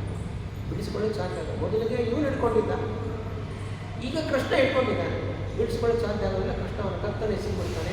ಅಲ್ಲಿಂದ ಮೇಲಿಂದ ಕೆಳಗೆ ಎಸಿತಾನೆ, ಬೀಳ್ತಾನೆ. ಎಷ್ಟು ದೊಡ್ಡದಾಗಿರ್ತಕ್ಕಂಥ ಬಂಡೆ ಕಲ್ಲಿನ ಮೇಲೆ ಬೀಳ್ತಾನೆ, ಸತ್ತು ಹೋಗ್ಬಿಡ್ತಾನೆ. ತೃಣಾವರ್ತ ಬೃಹತ್ ಗಾತ್ರದ ರಾಕ್ಷಸ. ಪುನಃ ಇಂತಹ ಪ್ರಕಾರ ಕೃಷ್ಣ ಅವನ ಶರೀರದ ಮೇಲೆ ನಿಂತ್ಕೊಂಡು ಆಟ ಆಡ್ಕೊಂಡಿರ್ತಾನೆ, ನಟ್ಟಾಡ್ಕೊಂಡಿರ್ತಾನೆ. ಎಲ್ಲರೂ ಓಡಿ ಬರ್ತಾರೆ. ಓಡಿ ಬಂದು ಅಯ್ಯೋ ಕೃಷ್ಣ ಅಂತೇಳಿ ಮತ್ತೆ ಪುನಃ ಎತ್ಕೊಂಡು ಹೋಗ್ತಾರೆ. ಹೀಗೆ ಕೃಷ್ಣ ಒಬ್ಬೊಬ್ಬ ರಾಕ್ಷಸರನ್ನ ಸಂಹಾರ ಮಾಡ್ತಾನೆ ಇರ್ತಾರೆ. ಒಂದು ದಿವಸ ವಸುದೇವನ ಮಾಡ್ತಾನೆ, ತನ್ನ ಪುರೋಹಿತ ಮನೆಯಲ್ಲಿ ಗೃಹ ಪ್ರವೇಶ, ಮದುವೆ ಎಲ್ಲ ಸಂಸ್ಕಾರಗಳನ್ನು ಮಾಡ್ತಕ್ಕಂಥ ಪುರೋಹಿತರನ್ನು ಅವ್ರು ಕರೀತಾರೆ. ಅವ್ರು ಯದುಕುಲದ ಪುರೋಹಿತರು. ಅವ್ರಿಗೆ ಹೇಳ್ತಾರೆ, ನೋಡಿ ನನ್ನ ಮಕ್ಕಳು ಅಲ್ಲಿ ಜನಿಸಿದ್ದಾರೆ, ನೀವು ಹೋಗಿ ಅಲ್ಲಿ ಸಂಸ್ಕಾರವನ್ನು ಮಾಡಬೇಕು, ನಾಮಕರಣ ಮಾಡಬೇಕು. ಅವರು ನನ್ನ ಮಕ್ಕಳು, ಗೋಪಾಲಕನ ಮಕ್ಕಳಲ್ಲ. ಆದ್ದರಿಂದ ಸಂಸ್ಕಾರವನ್ನು ಮಾಡಿ ಬನ್ನಿ, ಕಂಸನಿಗೆ ಗೊತ್ತಾಗಬಾರದಂತ ರಹಸ್ಯವಾಗಿ ಕಳಿಸ್ತಾರೆ. ಒಂದು ವೇಳೆ ಕಂಸನಿಗೆ ಗೊತ್ತಾಗೋಗ್ಬಿಟ್ರೆ ಮತ್ತೆ ಕಂಸ ಏನಾದರೂ ಮಾಡಬಹುದು ಅಂತ ಭಯ. ಕಳಿಸಿಕೊಡ್ತಾನೆ. ಗರ್ಗಾಚಾರ್ಯ ಅಂತ ಅವರ ಹೆಸರು. ಅವರು ಗೋಕುಲಕ್ಕೆ ಬರ್ತಾರೆ. ಬಂದುಬಿಟ್ಟು ನಾಮಕರಣವನ್ನು ಮಾಡ್ತಾರೆ ಸೀಕ್ರೆಟ್ ಆಗಿ. ಅವರು ರೂಮಲ್ಲಿ ಹಾಕ್ಕೊಂಡು ಬಾಗಿಲು ಹಾಕ್ಕೊಂಡು ಯಾರಿಗೆ ಗೊತ್ತಾಗದೇ ಇರ್ತಾರ, ನಾಮಕರಣವನ್ನು ಮಾಡ್ತಾರಂತೆ. ಶೇಷಗಿನ ಅವತಾರ ಮಾಡಿದ್ದಾನೆ ರೋಹಿಣಿಯಲ್ಲಿ, ಮಹಾಬಲಿಷ್ಠನಾಗಿರತಕ್ಕಂತಹ ನರನ ಅವತಾರ. ಹಾಗಾಗಿ ಅವನಿಗೆ ರಾಮ ಅಂತ ಹೆಸರಿರ್ತಾನೆ. ಬಲಿಷ್ಠನಾದ್ದರಿಂದ ಆ ಬಲ ಎನ್ನುವಂಥ ಶಬ್ದ ಸೇರಿಕೊಂಡು ಬಲರಾಮ ಅಂತ ಪ್ರಸಿದ್ಧನಾಗ್ತಾನೆ, ಕೃಷ್ಣನ ಅಣ್ಣ. ಆಮೇಲೆ ಭಗವಂತನೇ ನಾಮಕರಣ ಮಾಡಬೇಕಲ್ವ, ಏನು ಹೇಳಬೇಕು, ಕೃಷ್ಣ ಅಂತಲೇ ನಾಮಕರಣ ಮಾಡ್ತಾರೆ. ಯಾಕಂದರೆ ಎಲ್ಲರನ್ನು ಆಕರ್ಷಣೆ ಮಾಡ್ತಕ್ಕಂಥ ಶಕ್ತಿ ಆ ಭಗವಂತನಲ್ಲಿ ಇದೆ. ಆದ್ದರಿಂದ ಕೃಷ್ಣ ಅಂತ ಅನ್ವರ್ಥವಾಗಿ ನಾಮಕರಣವನ್ನು ಮಾಡ್ತಾರೆ. ವಸುದೇವನ ಮಗನಾಗಿ ಕಾಣಿಸಿಕೊಂಡಿದ್ದರಿಂದ ವಾಸುದೇವ ಅಂತಲೂ ಕೂಡ ಹೇಳ್ತಕ್ಕಂಥ. ಹೀಗೆ ನಾಮಕರಣವನ್ನು ಮಾಡಿ ವಾಪಸ್ ಬರ್ತಾರೆ. ವಾಪಸ್ ಬರೋದಕ್ಕಿಂತ ಮೊದಲು ನಂದಗೋಪನಿಗೆ ಹೇಳಿದೆ, ನೋಡು ಇವನು ನಿನ್ನ ಮಗ ಅಲ್ಲ, ಸಾಕ್ಷಾತ್ ಭಗವಂತ ಮಗನಾಗಿ ಅವತಾರ ಮಾಡಿರ್ತಕ್ಕಂಥದ್ದು ಹೊರತು ಎಲ್ಲರಂತೆ ಇವನನ್ನು ಮಗ ಅಂತ ಭಾವಿಸಬೇಡ ಅಂತ ಒಂದು ಮಾತನ್ನು ನಂದಗೋಪನಿಗೆ ಹೇಳಿ ಬರ್ತಾನೆ. ಆದ್ದರಿಂದ ಅವನಿಗೆ ಸ್ವಲ್ಪ ಜ್ಞಾನ ಇತ್ತು, ಕೃಷ್ಣ ನನ್ನ ಮಗ ಅಲ್ಲ ಎಂಬಂಥ ಜ್ಞಾನ ಇತ್ತು. ವಸುದೇವ ದೇವಕಿಯರಿಗೆ ಗೊತ್ತಿದೆ, ತಾನು ಕಾಣಿಸ್ಕೊಂಡು ಬಿಟ್ಟಿದ್ದಾನೆ. ಅವ್ರಿಗೆ ಗೊತ್ತಿದೆ ಭಗವಂತ ತನ್ನ ಮಗ ಅಲ್ಲ. ನಂದಗೋಪನಿಗೆ ಗೊತ್ತಿಲ್ಲ, ಯಶೋಧೆಗೆ ಗೊತ್ತಿಲ್ಲ. ಯಶೋಧೆ ಕೊನೆಯವರೆಗೂ ಗೊತ್ತಾಗೋದಿಲ್ಲ. ಆದರೆ ನಂದಗೋಪನಿಗೆ 2-3 ಬಾರಿ ಇಲ್ಲಿ ಪಡೆಯಿಸ್ತಾನೆ ಭಗವಂತ. ನಾಮಕರಣ ಆಯಿತು. ಆಮೇಲೆ ಹೀಗೆ ಯಶೋಧಾದೇವಿಗೆ ಒಂದೊಂದೇ ತನ್ನ ಲೀಲೆಗಳನ್ನು ತೋರಿಸ್ತಾ ಇರ್ತಾನೆ. ಸ್ವಲ್ಪ ದೊಡ್ಡವನಾಗಿದ್ದಾನೆ, ಅಂಬೆಗಾಲಿಡ್ತಾನೆ. ಈಗೇನಾಯಿತು, ಬರೀ ಹಾಲು ಕುಡಿಸಿದ್ರೆ ಸಾಕಾಗೋದಿಲ್ಲ, ಅವ್ರಿಗೊಂದಿಷ್ಟು ತಿನ್ನಿಸ್ಬೇಕಲ್ವ. ಏನು ಮಾಡ್ತಾನೆ, ಏನು ತಿನ್ನಿಸಿದವರು ನಾನೇ ತಿಂತೇನೆ ಹೋಗ್ತಾನೆ. ಬೆಣ್ಣೆ ಕೈತಾನೆ, ಮೊಸರಿನ ಪಾತ್ರೆ ಹೊಡೆದಾಗ್ತಾನೆ. ಎಲ್ಲವನ್ನು ಶುರು ಮಾಡಲಿಕ್ಕೆ ಏನು ಕೃಷ್ಣ ಮಾಡಲಿಕ್ಕೆ ಪ್ರಾರಂಭ ಮಾಡ್ತಾನೆ. ಎಲ್ಲರ ಪಕ್ಕ ಮನೆಗೆ ಹೋಗೋದೆಲ್ಲ ಹೀಗೆ ಮಾಡ್ತಾ ಇರ್ತಾರೆ ಅಂತ ಎಲ್ಲರೂ ಕಂಪ್ಲೇಂಟ್ ಮಾಡ್ತಾರೆ. ಯಶೋಧೆ, ನೋಡೋ ನಿನ್ನ ಮಗ ಹೀಗೆ ಮಾಡ್ತಾನೆ, ಅದು ಮಾಡ್ತಾನೆ. ನಂಬೋದೇನು, ಇಷ್ಟು ಚಿಕ್ಕ ಮಗ ಅದನ್ನು ಮಾಡ್ಲಿಕ್ಕೆ ಸಾಧ್ಯನೋ ನಂಬೋದೇನು. ಆದರೂ ಕೂಡ ಕೃಷ್ಣ ತನ್ನ ಬಾಲ ಲೀಲೆಗಳನ್ನು ತೋರಿಸ್ತಾ ಇರ್ತಾನೆ. ಏನು ಮಾಡ್ತಾನೆ, ಒಂದು ದಿವಸ ಒಂದು ಸ್ವಲ್ಪ ಮಣ್ಣು, ಒಂದು ಹಿಡಿ ಮಣ್ಣನ್ನು ಎತ್ಕೊಂಡು ಬಾಯಲ್ಲಿ ಹಾಕ್ಕೊಂಡ್ಬಿಡ್ತಾನೆ. ನೋಡ್ತಾರೆ, ಎಲ್ಲ ಹುಡುಗರು ಬೇರೆ ಬಾಲಕರೆಲ್ಲ ನೋಡ್ತಾರೆ, ಹೋಗಿ ಕಂಪ್ಲೇಂಟ್ ಮಾಡ್ತಾರೆ ಯಶೋದೆ ಅಂತ. ನೋಡು ಯಶೋದ, ಕೃಷ್ಣ ಮಣ್ಣು ತಿಂದಿದ್ದಾನೆ ಅಂತ ಹೇಳಿದ್ವಿ. ಓಡಿ ಬರ್ತಾಳೆ ಯಶೋದೆ, ಕೈ ಹಿಡಿದು ಹೇಳ್ತಾಳೆ, ತಿಂದಿಯ ಮಣ್ಣು ಹೇಳ್ತಾಳೆ. ಇಲ್ಲಮ್ಮ ಅಮ್ಮ, ನಾನು ಮಣ್ಣು ತಿಂದಿಲ್ಲ. ದಾಸರನ್ನು ಕೀರ್ತನೆ ರಚನೆ ಮಾಡಿದ್ದಾರೆ. ಯಶೋದೆ ಹೇಳಿದಾಗ ನಾನು ಮಣ್ಣು ತಿಂದಿಲ್ಲ ಅಂತ ಕೃಷ್ಣ ಹೇಳ್ತಾನೆ. ಬಾಯಿ ತೋರಿಸು ಅಂತ ಹೇಳಿದೆ, ಬಾಯಿ ತೆರೀತಾರೆ. ಮತ್ತೇನು ಕಾಣಿಸ್ಬೇಕು? ಕೃಷ್ಣನ ಬಾಯಲ್ಲಿ ಮಣ್ಣು ಕಾಣಿಸುತ್ತಾ? ಮಣ್ಣು ಕಾಣಿಸ್ತದೆ. ಬರೀ ಮಣ್ಣು ಅಲ್ಲ, ಮಣ್ಣು ಅಂದರೆ ಪಂಚಭೂತಗಳಲ್ಲಿ ಒಂದು. ಮಣ್ಣು, ನೀರು, ಗಾಳಿ, ಬೆಂಕಿ, ಆಕಾಶ ಪಂಚಭೂತಗಳು ಅಂತ ಹೇಳ್ತೇವೆ. ಆ ಪಂಚಭೂತಗಳು ಎಲ್ಲಿದ್ದಾವೆ? ಒಂದರಲ್ಲಿ ಸೇರಿಕೊಂಡಿರ್ತವೆ. ಮಣ್ಣು ಅಂದರೆ ಎಲ್ಲನೂ ಇದೆ. ಹಾಗಾಗಿ ಬಾಯಿಯೊಳಗೆ ಹಾಕಿಕೊಂಡಿರ್ತಕ್ಕಂಥ ಒಂದು ಇಡೀ ಮಣ್ಣಿನಿಂದ ಮತ್ತೊಂದು ಇಡೀ ಬ್ರಹ್ಮಾಂಡವನ್ನು ತೋರಿಸ್ತಾನೆ. ಮೊದಲಿಗೆ ತೋರಿಸಿರ್ತಕ್ಕಂಥ ಬ್ರಹ್ಮಾಂಡ ಹೇಗಿತ್ತು?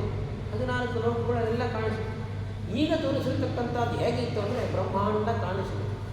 ಬ್ರಹ್ಮಾಂಡದಲ್ಲಿ ಕೃಷ್ಣ ಅವತಾರ ಮಾಡಿರ್ತಕ್ಕಂಥ ಸ್ಥಳ ನಂದಗೋಕುಲ, ಅದು ಕಾಣಿಸಿದೆ.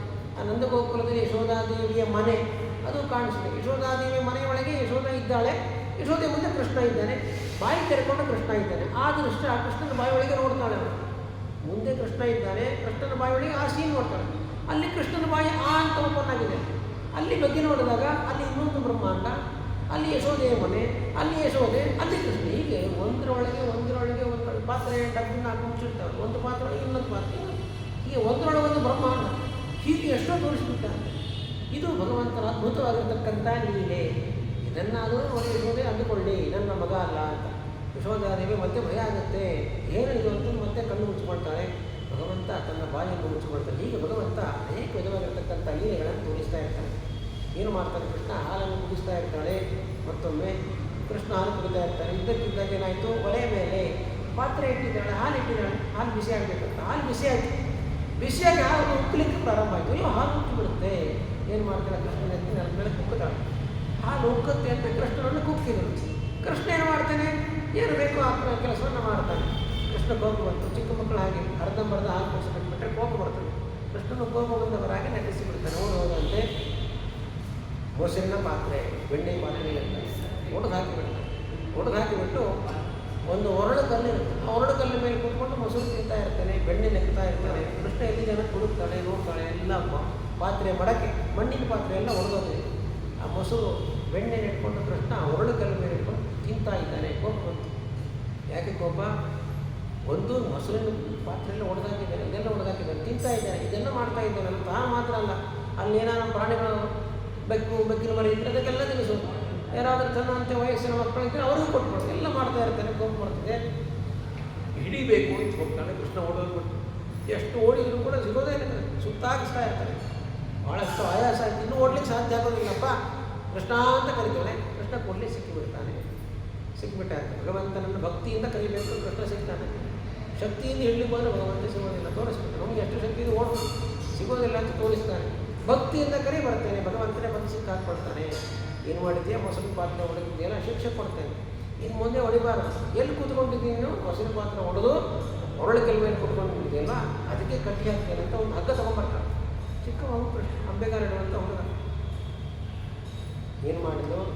ಒಂದು ಕರು, ಚಿಕ್ಕ ಕರುವನ್ನು ಕಟ್ಟಿ ಹಾಕತಕ್ಕಂಥ ಹಗ್ಗ ತೊಗೊಂಡು ಬರ್ತಾಳೆ. ಕೃಷ್ಣನ ಒಂದು ಒರಳು ಕಲಿಗೆ ಒಂದು ಕಟ್ತಾಳೆ. ಇನ್ನೊಂದು ತುದಿ ಕೃಷ್ಣನ ಹೊಟ್ಟೆ ಸೊಂಟಕ್ಕೆ ಕಟ್ಟಬೇಕು ಅಂತ ಕಟ್ಟೋದಕ್ಕೆ ಹೋದಾಗ 2 ಬೆರಳು ದ್ವಂಗುಲ, 2 ಬೆರಳಿನಷ್ಟು ಕಡಿಮೆ ಆಯಿತು ಅಂತ ಕಟ್ಟಲಿಕ್ಕೆ ಆಗೋದಿಲ್ಲ. ಇನ್ನೊಂದು ಹಗ್ಗ ತೊಗೊಂಡ್ಬರ್ತಾಳೆ, ಅದಕ್ಕೆ ಸೇರಿಸ್ತಾಳೆ. ಮತ್ತೆ ಕಟ್ಟಲಿಕ್ಕೆ ಅಂತ ನೋಡ್ತಾಳೆ, ಮತ್ತೆ 2 ಬೆರಳಿನಷ್ಟು ಕಡಿಮೆ ಆಯಿತು. ಹೀಗೆ ಮನೆಯಲ್ಲಿ ಎಷ್ಟೆಲ್ಲ ಹಗ್ಗಗಳಿದ್ದಾವೆ. ಬರೀ ಕರುವನ್ನು ಕಟ್ಟೋ ಹಗ್ಗ ಅಲ್ಲ, ಅವರ ಗೋಶಾಲೆ, ಅವನು ಗೋಪಾಲರ ನಾಯಕ.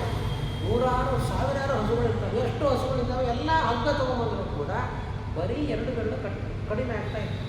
ಅವಳಿಗೆ ಆಶ್ಚರ್ಯ ಆಯಿತು. ಅಯ್ಯೋ ಏನಾಯಿತು ಅಂತ ಹೇಳಿ ಮತ್ತೆ ಕೃಷ್ಣ ಅಂತ ಹೇಳಿದಾಗ ಮೊದಲ ಸಲ ಏನು ತೊಗೊಂಬಂದು ಚಿಕ್ಕ ಹಗ್ಗ ಒಂದು ಒಳಗಷ್ಟು ಅಷ್ಟೇ ಹಗ್ಗಕ್ಕೆ ಸಿಕ್ಕಿಬಿಡ್ತಾನೆ ಕೃಷ್ಣ.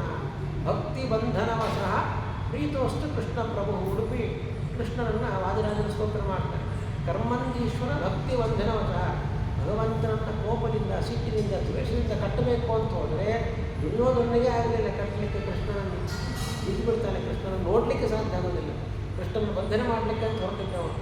ಆದರೆ ಯಶೋಧಾದೇವಿಗೆ ಸಿಕ್ಕಿಬಿಟ್ಟು, ಯಶೋಧಾದೇವಿಗೆ ಮೊದಲೇ ಕೋಪದಿಂದ ಕಟ್ಟಲಿಕ್ಕೆ ಹೋದಲು, ಸಿಗಲಿಲ್ಲ. ಆಮೇಲೆ ಭಕ್ತಿ ಬಂಧನವಶ, ಭಕ್ತಿಯಿಂದ ಕಟ್ಟೋದಕ್ಕೆ ಅಂತ ಬಂದಾಗ ಭಗವಂತ ಸಿಕ್ಕಿ ಹಾಕಿಕೊಳ್ತಾನೆ. ಭಕ್ತಿ ಬಂಧನ, ಭಕ್ತಿಯಿಂದ ಭಗವಂತನನ್ನು ಕಟ್ಟಿ ಹಾಕುವುದು. ಕೃಷ್ಣ ಸಿಕ್ಕಾಕೊಳ್ತಾನೆ. ಕಟ್ಟಿದ್ಲು. ಎಲ್ಲಿ ಕಟ್ಟಿದ್ಲು? ಆ ಒರಳು ಕಲ್ಲಲ್ಲಿ ಕೂದಿದ್ದಲ್ವಾ ಅಲ್ಲಿ ಕಟ್ಟಿಬಿಡ್ತಾನೆ. ಇನ್ನು ಎಲ್ಲಿ ಹೋಗ್ತೀಯಾ? ಇಲ್ಲಿ ಹೋಗ್ಲಿಕ್ಕೆ ಸಾಧ್ಯ ಇಲ್ಲ. ಮೊಸರು ಅದನ್ನು ಹೊಡಿತಾ ಇದ್ದರೆ ಎಲ್ಲಿ ಹೋಗ್ಲಿಕ್ಕೆ ಸಾಧ್ಯ ಇಲ್ಲ. ಯಾಕೆ ದೊಡ್ಡ ಒರಳು ಕಟ್ಟಿ ಹಾಕಿ ಎಲ್ಲ ಕೂತ್ಕೊಂಡಿದ್ದಾನೆ. ಅವಳು ಮತ್ತೆ ತನ್ನ ಕೆಲಸಕ್ಕೆ ಅಲ್ಲಿ ಹೋಗ್ತಾಳೆ. ಅದೆಲ್ಲ ಕ್ಲೀನ್ ಮಾಡಬೇಕು. ಎಲ್ಲ ಹೋದಾಗ ಕೃಷ್ಣ ಏನು ಮಾಡ್ತಾನೆ? ಹೊರಟ ಕೃಷ್ಣನು ಹೇಗೆ ಅಂಬೆಗ ನಿಂತ್ಕೊಂಡು ಹೋಗ್ತಾ ಇದ್ದಾನೆ. ಹೋದ ಮನೆ ಹೊಸ್ತಿಲು ದಾಟ್ಕೊಂಡು ಹೋದ, ಮನೆ ಹೊರಗೆ ಹೋದ, ಜಗಲಿಗೆ ಹೋದ, ಅಂಗಳಕ್ಕೆ ಹೋದ. ಅಂಗಳದಿಂದ ಹೊರಗೆ ರಸ್ತೆಗೆ ಬರ್ತಾನೆ. ಆ ರಸ್ತೆಯಲ್ಲಿ ಎರಡು ಥರದ ಮರಗಳಿರ್ತಾವೆ. ಮತ್ತಿ ಮರಗಳು, ಕದಂಬ ವೃಕ್ಷ ಅಂತ ಹೇಳ್ತಾರೆ, ಅರ್ಜುನ ವೃಕ್ಷಗಳು ಅಂತ ಹೇಳ್ತಾರೆ. ಆ ಎರಡು ಎತ್ತರದ ಮರಗಳು, ಭಾರಿ ಏನು ಬಲಿಷ್ಠವಾಗಿರ್ತಕ್ಕಂಥ ಮರಗಳು. ಏನೂ ಮಾಡಲಿಕ್ಕೆ ಆಗೋದಿಲ್ಲ ಯಾರಿಗೆ. ಸುಮ್ಮನೆ ಮರಗಳಿರಲಿ ಬಿಟ್ಬಿಡ್ತಾರೆ. ಕೃಷ್ಣ ಏನು ಮಾಡ್ತಾರೆ? ಹೋದ ಎಳ್ಕೊಂಡು ಹೋಗ್ತಾರೆ. ಎಲ್ಲರೂ ನೋಡ್ತಾ ಇರ್ತಾರೆ. ಅವ್ರಿಗೆ ರಸ್ತೆಯಲ್ಲೆಲ್ಲ ಜನ ಇರ್ತಾರೆ, ಬಾಲಕರು ಇರ್ತಾರೆ, ದೊಡ್ಡವರು ಎಲ್ಲರೂ ನೋಡ್ತಾ ಇರ್ತಾರೆ. ಒಂದು ಆಟ. ಚಿಕ್ಕ ಮಕ್ಕಳು ಟಾಯ್ಸನ್ನು ತಮ್ಮ ಸೊಂಟಕ್ಕೇನೋ ಕಟ್ಕೊಂಡು ಕಾರೋಗೇನೋ ಕಟ್ಕೊಂಡು ಓಡ್ಕೊಂಡು ಹೋಗ್ತಾ ಇದ್ದಾಗ ಕೃಷ್ಣ ಏನು ಮಾಡ್ತಾನೆ? ಒರಳು ಕಲ್ಲು ಹೇಳ್ಕೊಂಡು ಹೋಗ್ತಾ ಇದ್ದಾರೆ. ಇದು ಒಂದು ಆಶ್ಚರ್ಯ ಹೇಳಿದ್ರು. ಇಷ್ಟು ಚಿಕ್ಕ ಮಗು ಇಷ್ಟು ದೊಡ್ಡ ಒರಳು ಕಲ್ಲು ಹೇಳ್ಕೊಂಡು ಹೋಗೋದಂತೇನೋ ನೋಡಿ ಏನು ಮಾಡ್ತಾನೆ ನೋಡ್ತಾ ಇರ್ತಾರೆ. ಹೋಗ್ತಾನೆ ಕೃಷ್ಣ. ಎರಡು ಮರಗಳು ಪಕ್ಕದಲ್ಲಿ ಇರ್ತವೆ. ಅದರ ಮಧ್ಯೆ ಇಷ್ಟೇ ಜಾಗ. ಕೃಷ್ಣ ಹೋಗ್ಲಿಕ್ಕೆ ಸಾಕಷ್ಟು ಬಂದುಬಿಡ್ತಾನೆ. ಆದರೆ ಹಿಂದೆ ಒರಳು ಕಲ್ಲು ಬರಬೇಕಲ್ಲ, ಅದು ಇಷ್ಟೊಂದಿದೆ, ಜಾಗ ಸಾಕೋಗೋದಿಲ್ಲ, ಸಿಕ್ಕಾಕೊಂಡ್ಬಿಡ್ತಾನೆ. ಕೃಷ್ಣ ಎಳಿತಾನೆ, ಅದು ಬರೋದಿಲ್ಲ. ಮತ್ತೆ ಎಳಿತಾನೆ, ಬರೋದಿಲ್ಲ. ಕೃಷ್ಣ ಏನು ಮಾಡ್ತಾನೆ? ಶಕ್ತಿ ಹಾಕಿ ಎಳಿತಾನೆ. ಕೊನೆಗೂ ಬರಲೇ ಇಲ್ಲ ಒರಳು ಕಲ್ಲು. ಏನಾಗೋದು? ಕೃಷ್ಣನ ಶಕ್ತಿ ಎಷ್ಟು? ಆ ದೊಡ್ಡದಾಗಿರತಕ್ಕಂಥ ಮರಗಳೇ ಬುಡ ಸಮೇತ, ಬೇರು ಸಹಿತವಾಗಿ ಬಿದ್ದು ಹೋಗ್ಬಿಡ್ತಾರೆ. ಆ ಎರಡು ಮರಗಳೇ ಬಿದ್ದುಬಿಡ್ತಾರೆ. ಎಲ್ಲರಿಗೂ ಆಶ್ಚರ್ಯ. ಅಷ್ಟು ಮರಗಳು ನೀರಬೇಕಾದ್ರೆ ಎಷ್ಟು ಶಬ್ದ ಬರಬೇಕು. ಒಂದು ಮಳೆ ಬಂದರೆ ಜೋರು ಗಾಳಿ ಬೀಸಿದ್ರೆ ಬೆಂಗಳೂರು ರಸ್ತೆಯಲ್ಲೆಲ್ಲ ಮರಗಳು ಬೀಳ್ತಾ ಇರ್ತವೆ. ಹಾಗಿದ್ದಾಗ ಏನು ಮಳೆ ಇಲ್ಲ, ಗುಡುಗಿಲ್ಲ, ಸಿಡ್ಲಿಲ್ಲ, ಗಾಳಿ ಇಲ್ಲ. ಇಷ್ಟು ದೊಡ್ಡ ಮರಗಳು ಹೇಗೆ ಬೀಳಬೇಕು? ಎಲ್ಲರೂ ಓಡಿ ಬರ್ತಾರೆ, ಕೇಳ್ತಾರೆ ಏನು ಬಿತ್ತು ಅಂತ ಕೇಳಿದಾಗ ಮತ್ತೆ ಆ ಚಿಕ್ಕ ಚಿಕ್ಕ ಮಕ್ಕಳು ಹೇಳ್ತಾರೆ, ಕೃಷ್ಣ ಒರಳುಗಳು ಹೇಳ್ಕೊಂಡು ಬಂದ, ಆ ಮರಗಳ ಮಧ್ಯೆ ಸಿಕ್ಕಾಕೊಳ್ತು, ಎಳ್ದ ಬಿದ್ದು ಹೋಯಿತು. ಯಾರೂ ನಂಬಲಿಕ್ಕೆ ಸಾಧ್ಯ ಇಲ್ಲ. ಆದರೆ ಕೃಷ್ಣ ಆ ಕೆಲಸವನ್ನು ಮಾಡಿರ್ತಾನೆ. ಅಲ್ಲಿ ಏನಾಗುತ್ತಂದರೆ ಮರಗಳ ಒಳಗಿಂದ ಇಬ್ಬರು ಗಂಧರ್ವರು ಬರ್ತಾರೆ. 4 ಮರ ಮತ್ತು ಮಣಿಗ್ರೀವ ಅಂತ ಇಬ್ಬರು ಗಂಧರ್ವರು. ಅವರಿಬ್ಬರು ಗಂಧರ್ವರು, ಕುಬೇರನ ಮಕ್ಕಳು ಅಂತ ಹೇಳ್ತಾರೆ. ಗಂಧರ್ವರಾದ ಕುಬೇರ ಅವರ ಮಕ್ಕಳಿಬ್ಬರು. ಅವರೊಮ್ಮೆ ಜಲವಿಹಾರಕ್ಕೆ ಅಂತ ಹೋಗಿರ್ತಾರೆ. ಕೆರೆಯಲ್ಲಿ ಕೊಳದಲ್ಲಿ ಸ್ನಾನ ಮಾಡಿಕೊಂಡಿರ್ತಾರಂತೆ, ನಗ್ನರಾಗಿರ್ತಾರೆ. ಆ ಸಮಯದಲ್ಲಿ ನಾರದರು ಆ ಕಡೆ ಬರ್ತಾರೆ. ನಾರದರು ಆ ಕಡೆ ಬಂದಾಗ ಉಳಿದೆಲ್ಲರೂ ಓಡೋಗ್ತಾರೆ. ಇವರಿಬ್ಬರು ಸುಮ್ಮನೆ ನಗ್ನರಾಗಿ ನಾರದರನ್ನು ಅಪಹಾಸ್ಯ ಮಾಡಬೇಕು ಅಂತ ಅವರು ಮುಂದೆ ಬರ್ತಾರೆ. ನಾರದರು ಕೋಪವನ್ನು ಶಾಪ ಕೊಡ್ತಾರೆ. ನೀವು ವಸ್ತ್ರ ಇಲ್ಲದೆ ಇರತಕ್ಕಂಥ ರೀತಿಯಲ್ಲಿ ಮರಗಳಾಗಿ ಭೂಲೋಕದಲ್ಲಿ ಶಾಪ ಕೊಟ್ಬಿಡ್ತಾರೆ. ಮರಗಳಿಗೆ ಯಾರು ಬಟ್ಟೆ ಹಾಕೋದು? ವಸ್ತ್ರ ಇಲ್ಲದೆ ಇರತಕ್ಕಂಥ ಜನ್ಮ ಮರಗಳ ಜನ್ಮ. ಆ ವೃಕ್ಷಗಳಾಗಿ ಬೆಳೆದುಕೊಂಡು ಅಲ್ಲಿ ಇರ್ತಾರೆ, ವೃಕ್ಷಗಳ ಒಳಗಿರ್ತಾರೆ. ಅದೇ ಸಮಯದಲ್ಲಿ ಇನ್ನಿಬ್ಬರು ರಾಕ್ಷಸರು ಇರ್ತಾರೆ, ಧ್ವನಿ ಮತ್ತು ಚುಮುವಂತಿ ಇಬ್ಬರು ರಾಕ್ಷಸರು. ಅವರು ಬ್ರಹ್ಮದೇವರನ್ನು ತಪಸ್ಸು ಮಾಡ್ತಾರೆ. ಬ್ರಹ್ಮದೇವರನ್ನು ತಪಸ್ಸು ಮಾಡಿ ತಮಗೆ ಮರಣ ಬರಬಾರದಂತ ಹೊರ ಕೇಳಿಕೊಂಡಿರ್ತಾರೆ. ಲೋಕಕಂಟಕರಾಗಿ ಆ ಮರಗಳ ಒಳಗೆ ಅವರು ಸೇರಿಕೊಳ್ತಾರೆ. ಆದ್ದರಿಂದಲೇ ಆ ಮರಗಳೇ ಬೀಳಲಿಕ್ಕೆ ಸಾಧ್ಯ. ಅಷ್ಟು ಶಕ್ತಿ ಇರ್ತದೆ ಮರಗಳಿಗೆ. ಕೃಷ್ಣ ಎಳೆದ್ರಿಂದ ಬಿದ್ದು ಹೋಗ್ಬಿಟ್ಟು ಆ ಇಬ್ಬರು ಬಂದವರು ಕೃಷ್ಣನಿಗೆ ನಮಸ್ಕಾರ ಮಾಡ್ತಾರೆ. ನಾರದರು ಶಾಪ ಕೊಟ್ಟಿರ್ತಾರೆ, ಕೃಷ್ಣ ನಿಮ್ಮನ್ನು ಉದ್ಧಾರ ಮಾಡ್ತಾನೆ ಅಂತ ಶಾಪ ಕೊಟ್ಟಿರ್ತಾರೆ. ಆ ಕೃಷ್ಣ ಅವರ ಶಾಪದಿಂದ ಅವರನ್ನು ಬಿಡುಗಡೆಗೊಳಿಸ್ತಾನೆ. ಅವರನ್ನು ಗಂಧರ್ವ ಲೋಕಕ್ಕೆ ಕಳಿಸಿಕೊಡ್ತಾನೆ. ಆ ಇಬ್ಬರು ರಾಕ್ಷಸರನ್ನು ಸಂಹಾರ ಮಾಡ್ತಾನೆ. ಮರ ಬಿದ್ದ ಕೂಡಲೇ ಅವರಿಬ್ಬರು ಮಾತ್ರ ಹೊರಗೆ ಬರೋದಿಲ್ಲ, ಇನ್ನಿಬ್ಬರು ಇರ್ತಾರಲ್ಲ. ಮರಗಳ ಬಿದ್ದು ಅಂದರೆ ಮರಗಳ ಸತ್ತೋಯ್ತು. ಆ ಮರಗಳ ಜೊತೆಯಲ್ಲಿ ಅದರೊಳಗಿರತಕ್ಕಂಥ ಇಬ್ಬರು ಧ್ವನಿ ಚುಮು ರಾಕ್ಷಸರು ಸತ್ತೋಗ್ತಾರೆ. ಅವರನ್ನು ಭಗವಂತ ನರಕಕ್ಕೆ ಕಳುಹಿಸಿಕೊಡ್ತಾನೆ. ಭಗವಂತನ ಒಂದೊಂದು ಕ್ರಿಯೆ, ಒಂದು ಕೆಲಸವೂ ಕೂಡ ಅನೇಕ ವಿಧವಾಗಿರ್ತಕ್ಕಂಥ ಪ್ರಯೋಜನಗಳನ್ನು ಅನೇಕರಿಗೆ ಕೊಡುತ್ತೆ. ಒರಳು ಕಲ್ಲು ಕಟ್ಟಿಸಿಕೊಂಡ, ಹೇಗೆ ಕಟ್ಟಿಸಿಕೊಂಡ ಇಷ್ಟರಲ್ಲಿ ಕೆಲಸ ಆಗಬೇಕು. ಒರಳು ಕಲ್ಲಿಗೆ ಕಟ್ಟಿಸಿಕೊಂಡಿರ್ತಕ್ಕಂಥ ಒಂದು ಕೆಲಸದಿಂದ ಏನು ಮಾಡಿದ, ಹೊರಗೆ ಬಂದ ಒರಳು ಕಲ್ಲಿಂದ ಮರಗಳನ್ನು ಬೀಳಿಸೋದು ಒಂದು ಕೆಲಸ, ಅಲ್ಲಿರ್ತಕ್ಕಂಥ ರಾಕ್ಷಸರ ನಾಶ ಮಾಡತಕ್ಕಂಥ ಒಂದು ಕೆಲಸ, ಗಂಧರ್ವರನ್ನು ಅವರ ಶಾಪದಿಂದ ಬಿಡುಗಡೆಗೊಳಿಸಿ ಅವರ ಲೋಕಕ್ಕೆ ಕಳುಹಿಸಿಕೊಡ್ತಕ್ಕಂಥ, ಹೀಗೆ ಏಕಕ್ರಿಯಾ ಅನೇಕ ಅರ್ಥಕರಿ ಭಗವಂತ ಮಾಡತಕ್ಕಂಥ ಒಂದು ಕೆಲಸ ಅನೇಕರಿಗೆ ಅನೇಕ ವಿಧವಾಗಿರ್ತಕ್ಕಂಥ ಪ್ರಯೋಜನಗಳನ್ನು ಕೊಡುತ್ತೆ ಅಂತ ಅದನ್ನು ವರ್ಣನೆ ಮಾಡ್ತಾರೆ. ಹೀಗೆ ಭಗವಂತ ಅನೇಕ ವಿಧವಾಗಿ ತನ್ನ ಬಾಲಲೀಲೆಗಳನ್ನು ತೋರಿಸಿಕೊಂಡಿರ್ತಾನೆ. ಎಲ್ಲರ ಮನೆಗೆ ಹೋಗಿ ಬೆಣ್ಣೆಯನ್ನು ಕದಿತಾ ಇರ್ತಾನೆ. ಯಾಕೆ ಬೆಣ್ಣೆ ಕದಿಬೇಕು? ಅವನ ಮನೆಯಲ್ಲೇ ಇದೆ. ಒಂದು ಗೋಪ, ಎಲ್ಲ ಗೋಪಾಲಕರ ರಾಜ, ಅವನ ಮನೆಯಲ್ಲಿ ಬೇಕಾದಷ್ಟು ಬೆಣ್ಣೆ ಇದೆ. ಮತ್ತು ಯಾಕೆ ಮನೆಗೆ ಹೋಗಿ ಬೆಣ್ಣೆ ಕದಿಬೇಕು? ಭಗವಂತನಿಗೆ ಬೆಣ್ಣೆ ಅಂದರೆ ಆಸೆ. ನವನೀತ ಕೃಷ್ಣ ಅಂತ ಹೇಳ್ತೇವೆ. ಬೆಣ್ಣೆ ತಿನ್ನಬೇಕು ಅಂತಲ್ಲ, ಈ ಬೆಣ್ಣೆ ತಗೊಂಡು ಅವನೇನು ಮಾಡ್ತಾನೆ. ಆದರೆ ಭಗವಂತ ಬೆಣ್ಣೆ ಅಂದರೆ ಅದು ಭಕ್ತಿಯ ಸಂಕೇತ. ಯಾರ್ಯಾರಿಗೆ ಎಷ್ಟೆಷ್ಟು ಭಕ್ತಿ ಇದೆ ಎಲ್ಲ ಗೋಪಿಕಾಸ್ತ್ರೀಯರ ಮನೆಗೆ ಹೋಗ್ತಾನೆ. ಕೆಲವರು ಕೃಷ್ಣ ಅಂತ ಬಹಳಷ್ಟು ಸಂತೋಷದಿಂದ ಅವರಾಗೆ ಕೊಟ್ಟು ಕೊಡ್ತಾರೆ ತಗೊಂಡು ಭಕ್ತಿಯನ್ನು ಭಗವಂತನಿಗೆ ಸಮರ್ಪಣೆ ಮಾಡ್ತಾರಂತೆ. ಭಗವಂತ ಅದನ್ನು ಬಯಸ್ತಾನೆ. ಯಾರು ಕೊಡೋದಿಲ್ಲ ಅವರ ಹತ್ರ ಕಿತ್ತುಕೊಳ್ತಾರೆ.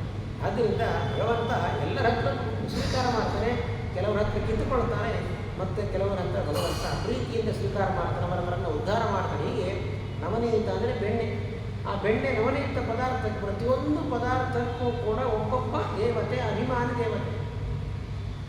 ಹಾಗೆ ನವನೀತ ಬೆಣ್ಣೆಗೆ ಅಭಿಮಾನಿ ದೇವತೆ ಯಾರು ಅಂದರೆ ವಾಯುದೇವರು. ಅದು ಅಭಿಮಾನಿ ದೇವತೆ. ಭಗವಂತ ವರದೋ ವಾಯುವಾಹನ ಅಂತ ಹೇಳ್ತೇವೆ ವಿಷ್ಣು ಸಹಸ್ರನಾಮದಲ್ಲಿ. ಭಗವಂತ ವಾಯುದೇವರಿಗೆ ಬಹಳಷ್ಟು ಪ್ರೀತಿ ಭಗವಂತನ ಮೇಲೆ, ಭಗವಂತನಿಗೂ ವಾಯುದೇವರಿಗೆ ಬಹಳಷ್ಟು ಪ್ರೀತಿ. ಆದ್ದರಿಂದ ಭಗವಂತ ತಾನು ವಾಯುಪ್ರಿಯ ಅನ್ನುವುದನ್ನು ತೋರಿಸಿಕೊಡೋದಕ್ಕೋಸ್ಕರ ನವನೀತವನ್ನು ಬೆಣ್ಣೆಯನ್ನು ಕರೀತಾ ಇದ್ದಾನೆ ಅಂತ ಆ ಒಂದು ಸಂದೇಶವನ್ನು ತೋರಿಸಿಕೊಡ್ತಾರೆ. ಹೀಗೆ ಭಗವಂತ ಒಂದೊಂದು ಲೀಲೆಗಳನ್ನು ತೋರಿಸಿಕೊಡ್ತಾನೆ. ಏನಾಗೋಯ್ತು, ನಂದಗೋಪಾಲಕ್ಕೆ ಯಾರ್ಯಾರು ರಾಕ್ಷಸರು ಬರ್ತಾ ಇದ್ದಾರೆ ಎಲ್ಲ ಸಾಯ್ತಾ ಇದ್ದಾರೆ. ಹಂಸ ಕಳಿಸ್ಕೊಡ್ತಾ ಇದ್ದಾನೆ, ಹೋಗಿ ಕಳಿಸ್ಕೊಡ್ತಾ ಇದ್ದಾನೆ. ಒಬ್ಬರು ಬಂದ ಸತ್ತೋದ, ಇನ್ನು ಗೋಕುಲಕ್ಕೆ ಹೋಗ್ತಾರೆ, ವಾಪಸ್ ಒಬ್ಬರು ಬರ್ತಾ ಇಲ್ಲ. ಎಲ್ಲರಿಗೂ ರಾಕ್ಷಸರಿಗೆ ಭಯ ಆಯಿತು. ಇಲ್ಲಿ ಏನೋ ದೊಡ್ಡ ಡೇಂಜರ್, ಅಪಾಯ ಇದೆ. ಏನು ಅಪಾಯ ಏನು ಅಂತ ಗೊತ್ತಿಲ್ಲ. ಅಲ್ಲಿ ಹೋದಾಗ ವಾಪಸ್ ಬರ್ತಾ ಇಲ್ಲ. ಆದ್ದರಿಂದ ನಾವು ಅಲ್ಲಿ ಹೋಗೋದು ಬೇಡ ಅಂತ ಸುಮ್ಮನಾಗಿಬಿಡ್ತಾರೆ. ಸುಮ್ಮನಾದಾಗ ಕೃಷ್ಣ ಸುಮ್ಮನಾಗಬೇಕಲ್ವ. ಎಲ್ಲ ರಾಕ್ಷಸರು, ಕಂಸನ ಬರುತ್ತಿರೋ ರಾಕ್ಷಸರು ಅಂತ ಯಾರಿದ್ದಾರೋ ಅವರೆಲ್ಲರನ್ನೂ ಸಾಯಿಸಿ ಆಮೇಲೆ ಕಂಸನನ್ನು ಸಾಯಿಸಬೇಕು ಅಂತ ಭಗವಂತನ ಸಂಕಲ್ಪ. ಇಲ್ಲಾಂದರೆ ಅಲ್ಲಿ ಸೆರೆಮನೆಯಲ್ಲಿ ಹೊಟ್ಟೆ ಕಂಸ ಬರ್ತಾ ಇದ್ದ, ಎಲ್ಲ ಮಕ್ಕಳನ್ನು ಸಾಯಿಸಿದ, ಕೃಷ್ಣನ ಸಾಯಿಸಬೇಕಂತ ಹೋದಾಗ ಅಲ್ಲೇ ಕೃಷ್ಣ ಕಂಸನ ಸಾಯಿಸ್ಬಿಡ್ಬೋದು, ಮುಗಿದು ಹೋಗ್ತಾ ಇತ್ತು. ಆವಾಗಲೇ ಕಂಸನನ್ನು ಸಾಯಿಸ್ಬೇಕ್ರೆ ಉಳಿದ ರಾಕ್ಷಸರನ್ನು ಯಾರು ಸಾಯಿಸಬೇಕು? ಅದಕ್ಕೋಸ್ಕರ ಮೊದಲಿಗೆ ಎಲ್ಲರನ್ನು ಸಾಯಿಸಿ ಆಮೇಲೆ ಕಂಸನನ್ನು ಸಾಯಿಸಬೇಕು ಅಂತ ಭಗವಂತ ಏನು ಮಾಡ್ತಾನೆ, ಅಲ್ಲಿ ನಂದಗೋಪಾಲಕ್ಕೆ ಹೋಗಿದ್ದಾನೆ. ಈಗೇನಾಗೋದು, ಎಲ್ಲರೂ ಬಂದರು, ಒಬ್ಬೊಬ್ಬರು ಸಾಯ್ತಾ ಇದ್ದಾರೆ, ಉಳಿದವರು ಬರ್ತಾ ಇಲ್ಲ. ಅವಾಗ ಏನು ಮಾಡಬೇಕು ಕೃಷ್ಣ, ಮತ್ತೊಂದು ಮನೆಗೆ ಹೋಗಬೇಕು, ಮನೆ ಚೇಂಜ್ ಮಾಡಬೇಕು. ಬಾಡಿಗೆ ಮನೆ ತುಂಬ ದಿವಸ ಆಯ್ತಲ್ಲ, ಇನ್ನೊಂದು ಮನೆಗೆ ಹೋಗೋಣ ಅಂತ ಕೃಷ್ಣ ತೀರ್ಮಾನ ಮಾಡ್ತಾನೆ. ನಂದಗೋಪಾಲವನ್ನು ಬಿಟ್ಟು ಬೇರೆ ಕಡೆ ಹೋಗಬೇಕು ಅಂತ ಭಗವಂತ ಸಂಕಲ್ಪ ಮಾಡಿದ. ಎಲ್ರಿಗೂ ಹೇಳ್ತಾನೆ, ಎಲ್ಲ ಗೋಪಾಲಕರು ಹಿರಿಯರೆಲ್ಲ ಇದ್ದಾರಲ್ಲ, ವೃದ್ಧರು ಕರೆದು ಹೇಳ್ತಾನೆ, ನೋಡಿ ಇಲ್ಲೇನು ಸಿಗ್ತಾ ಇಲ್ಲ. ಯಾಕೆ, ಮೊದಲು ಗೋಕುಲದಂತೆ ಇತ್ತು, ಬೇಕಾದಷ್ಟು ಕಾಡು, ಅರಣ್ಯ, ಮರ, ಗಿಡ, ಬಳ್ಳಿ, ಹಸುಗಳಿಗೆ ಗೋಪಾಲಕರು, ಗೋಗಳನ್ನು ಮೇಯಿಸೋದು ಕೆಲಸ. ಗೋಗಳಿಗೆ ಏನು ಬೇಕು, ಒಂದಷ್ಟು ಹುಲ್ಲು, ಆಹಾರ ಬೇಕು. ಅದು ಇಲ್ಲಿ ಇಲ್ಲ. ಯಾಕೆ, ಎಲ್ಲರೂ ದೊಡ್ಡವರಾಗಿ ಬಿಟ್ಟಿದ್ದಾರೆ, ಕಾಡನ್ನೆಲ್ಲ ಕಡಿತಾರೆ, ಮರಗಳನ್ನು ಕಡಿತಾರೆ, ಊರನ್ನು ಮಾಡಿಬಿಡ್ತಾರೆ, ಮನೆಗಳನ್ನು ಕಟ್ಟಿಕೊಡ್ತಾರೆ. ನಂದಗೋಕುಲ ಹೋಗಿಬಿಟ್ಟು ನಂದಗುಡಿ ಊರಾಗಿಬಿಟ್ಟಿದೆ. ಆದ್ದರಿಂದ ಇಲ್ಲಿ ಇರೋದು ಬೇಡ, ಪಶುಗಳಿಗೆ ಆಹಾರ ಸಿಗೋದಿಲ್ಲ, ಬೇರೆ ಕಡೆ ಹೋಗೋಣ ಅಂತ ಹೀಗೆ ಹೇಳ್ತಾನೆ. ವಾಸ್ತವ ಏನು, ರಾಕ್ಷಸರು ಬರಬೇಕು ಅಂತ ಹೇಳಿದ್ದ ಕಾರಣ ಏನು. ಆಗ ಎಲ್ಲರೂ ಹೇಳ್ತಾರೆ, ಅಯ್ಯೋ ಬೇಡ ಬೇಡ, ಇಲ್ಲಿ ತುಂಬ ವರ್ಷದಿಂದ ಇಲ್ಲೇ ಇದ್ದೇವೆ, ನಾವು ಹುಟ್ಟಿ ಬೆಳೆದು ದೊಡ್ಡವರಾಗಿ ವಯಸ್ಸಾಗಿದ್ದು ಇಲ್ಲೇ ನಮಗೆ. ಆದ್ದರಿಂದ ಇಲ್ಲೇ ಮನೆ ಕಟ್ಕೊಂಡು ಬಿಟ್ಟಿದೆ, ನಿಮಗೆ ನಮ್ಮ ಲ್ಯಾಂಡ್, ಇಷ್ಟು ಎಕರೆ ಜಾಗ ಇದೆ, ನಮ್ಮ ಸ್ವಂತ ಮನೆ ಇದೆ, ಇದೆಲ್ಲ ಬಿಟ್ಟು ಎಲ್ಲಿ ಹೋಗೋದು, ಯಾರು ಒಪ್ಕೊಳ್ಳೋದಿಲ್ಲ. ಕೃಷ್ಣ ಏನು ಮಾಡ್ತಾನೆ ಅಂತ ಅವರನ್ನೆಲ್ಲ ಅಲ್ಲಿಂದ ಹೊರಡಿಸ್ಬೇಕು. ಅದಕ್ಕೋಸ್ಕರ ಏನು ಮಾಡಿದ, ಸಸರ್ಜ ರೋಮಕೋಮೇಭ್ಯ ಮೃಗಾನ್ ವ್ಯಾಘ್ರ ಸಮಾನ್ ಮಲೆ, ತನ್ನ ರೋಮಗಳಿಂದ, ಶರೀರದಲ್ಲಿರ್ತಕ್ಕಂಥ ರೋಮರಂಧ್ರಗಳಿಂದ ಕೋಟಿಗಟ್ಟಲೆ ತೋಳಗಳನ್ನು ಸೃಷ್ಟಿ ಮಾಡ್ತಾರೆ. ತೋಳ, ಆ ತೋಳಕ್ಕೆ ಒಂದಿಷ್ಟು ಶಕ್ತಿ ಇರ್ತದೆ. ಇದು ಹೇಗೆಂದರೆ ನೋಡೋದಕ್ಕೆ ತೋಳ, ಆದರೆ ಹುಲಿಯಂತೆ ಶಕ್ತಿಯುತವಾಗಿರ್ತಕ್ಕಂಥ ತೋಳ. ಹುಲಿ ಎಷ್ಟು ಶಕ್ತಿ ಇರುತ್ತೆ ಅಷ್ಟು ಶಕ್ತಿ ಒಂದೊಂದು ತೋಳಗೆ ಇರ್ತದೆ. ಕೋಟಿಗಟ್ಟಲೆ ತೋಳ. ಏನು ಮಾಡ್ತಾರೆ ತೋಳ, ಬರೋದು ಹಸುಗಳನ್ನು, ಕರುಗಳನ್ನು, ಚಿಕ್ಕ ಚಿಕ್ಕ ಮಕ್ಕಳನ್ನು ಎತ್ಕೊಂಡು ಹೋಗ್ಬಿಡೋದು. ಎಲ್ಲರಿಗೂ ಭಯ ಆಯಿತು. ಯಾಕೆ, ಒಂದಲ್ಲ ಲಕ್ಷಗಟ್ಟಲೆ ಕೋಟಿಗಟ್ಟಲೆ ತೋಳಗಳು ಸೇರ್ಕೊಂಡ್ಬಿಟ್ರೆ ಮನೆಗೆ ಹೊರಗೆ ಬರ್ಲಿಕ್ಕೆ ಅವರು ಬಾಗಿಲು ತೆಗೆದ್ರೆ ತೋಳ, ಕಿಟಕಿ ಓಪನ್ ಮಾಡೋದು ಎಲ್ಲಿ ತೋಳನೇ ಕಾಣಿಸ್ತು, ಭಯ ಆಗೋದು. ಕೃಷ್ಣ ಕರೀತಾನೆ, ಕೃಷ್ಣ ಭಾಳ ತೋಳಗಳು ಜಾಸ್ತಿ ಆಗೋಗ್ಬಿಟ್ಟಿದೆ, ಈ ಊರು ಬಿಟ್ಟು ಹೋಗೋಣ. ಕೃಷ್ಣ ಏನು ಮಾಡ್ತಾನೆ, ಹೀಗೆ ಅದು ತೋಳ ಅಂದರೆ ಸಾಮಾನ್ಯ ತೋಳ ಅಲ್ಲ, ತನ್ನ ಶರೀರದಿಂದ ತೋಳಗಳ ಸೃಷ್ಟಿ ಅಂದರೆ ತಾನೇ ಕೋಟಿಗಟ್ಟಲೆ ತೋಳಗಳ ರೂಪದಲ್ಲಿ ಭಗವಂತ ಬಂದು ಬಿಡ್ತಾನೆ. ಯಾಕೆ, ಎಲ್ಲ ತೋಳಗಳ ಶರೀರದ ಮೇಲೆ ಭಗವಂತನ ಶರೀರದಲ್ಲಿ ಇರತಕ್ಕಂಥ ರೀತಿಯಲ್ಲಿ ಶ್ರೀವತ್ಸ ಚಿಹ್ನೆ ತೋಳಗಳ ಶರೀರದ ಮೇಲೆ ಇರ್ತಾರೆ. ಭಗವಂತನೇ ತೋಳದ ರೂಪದಲ್ಲಿ ಕಾಣಿಸಿಕೊಂಡು ಭಯ ಹುಟ್ಟಿಸಿದ್ದಾರೆ, ಯಾರನ್ನೂ ಸಾಯಿಸಲಿಲ್ಲ. ಎಲ್ಲರೂ ಹೊರಡುತ್ತಾರೆ. ಅಲ್ಲಿ ಎಲ್ಲಿ ಹೋಗಬೇಕು, ವೃಂದಾವನ ಕ್ಷೇತ್ರ. ಈಗ ನೋಡ್ತೇವೆ, ವೃಂದಾವನ ಕ್ಷೇತ್ರ ಒಳ್ಳೆಯ ಯಮುನಾ ನದಿ ಹರಿಯತಕ್ಕಂಥ ಸ್ಥಳ. ಬೇಕಾದಷ್ಟು ಹುಲ್ಲುಗಾವಲು ಇದೆ, ಹಸುಗಳಿಗೆ ಬೇಕಾದಷ್ಟು ಆಹಾರ ಸಿಗುತ್ತೆ, ನಮ್ಮೆಲ್ಲರಿಗೂ ಬೇಕಾದಷ್ಟು ಫಲಪುಷ್ಪಗಳು ಸಿಗ್ತವೆ. ಆಮೇಲೆ ಮಕ್ಕಳಿಗೆ ಆಟ ಆಡೋದಕ್ಕೆ ದೊಡ್ಡದಾಗಿರ್ತಕ್ಕಂಥ ಗ್ರೌಂಡ್ ಇದೆ, ಪ್ಲೇ ಗ್ರೌಂಡ್ ಇದೆ. ಆಂಡೀರ ಅಂತ ಒಂದು ವನ, ದೊಡ್ಡ ಆಲದ ಮರ, ಮಕ್ಕಳಿಗೆ ಆಟ ಆಡೋದಕ್ಕೆ ಬೇಕಾದಷ್ಟು ಎಲ್ಲರೂ ಕೂಡ ಅಲ್ಲಿಗೆ ಕರ್ಕೊಂಡು ಹೋಗ್ತಾರೆ. ಹೀಗೆ ಬಲರಾಮನು ಸೇರಿಕೊಂಡು ಎಲ್ಲರೂ ಕೂಡ ಪ್ರಯಾಣವನ್ನು ಬೆಳೆಸ್ತಾರೆ. ನಂದಗೋಕುಲದಿಂದ ವೃಂದಾವನಕ್ಕೆ ಹೋಗ್ತಾನೆ.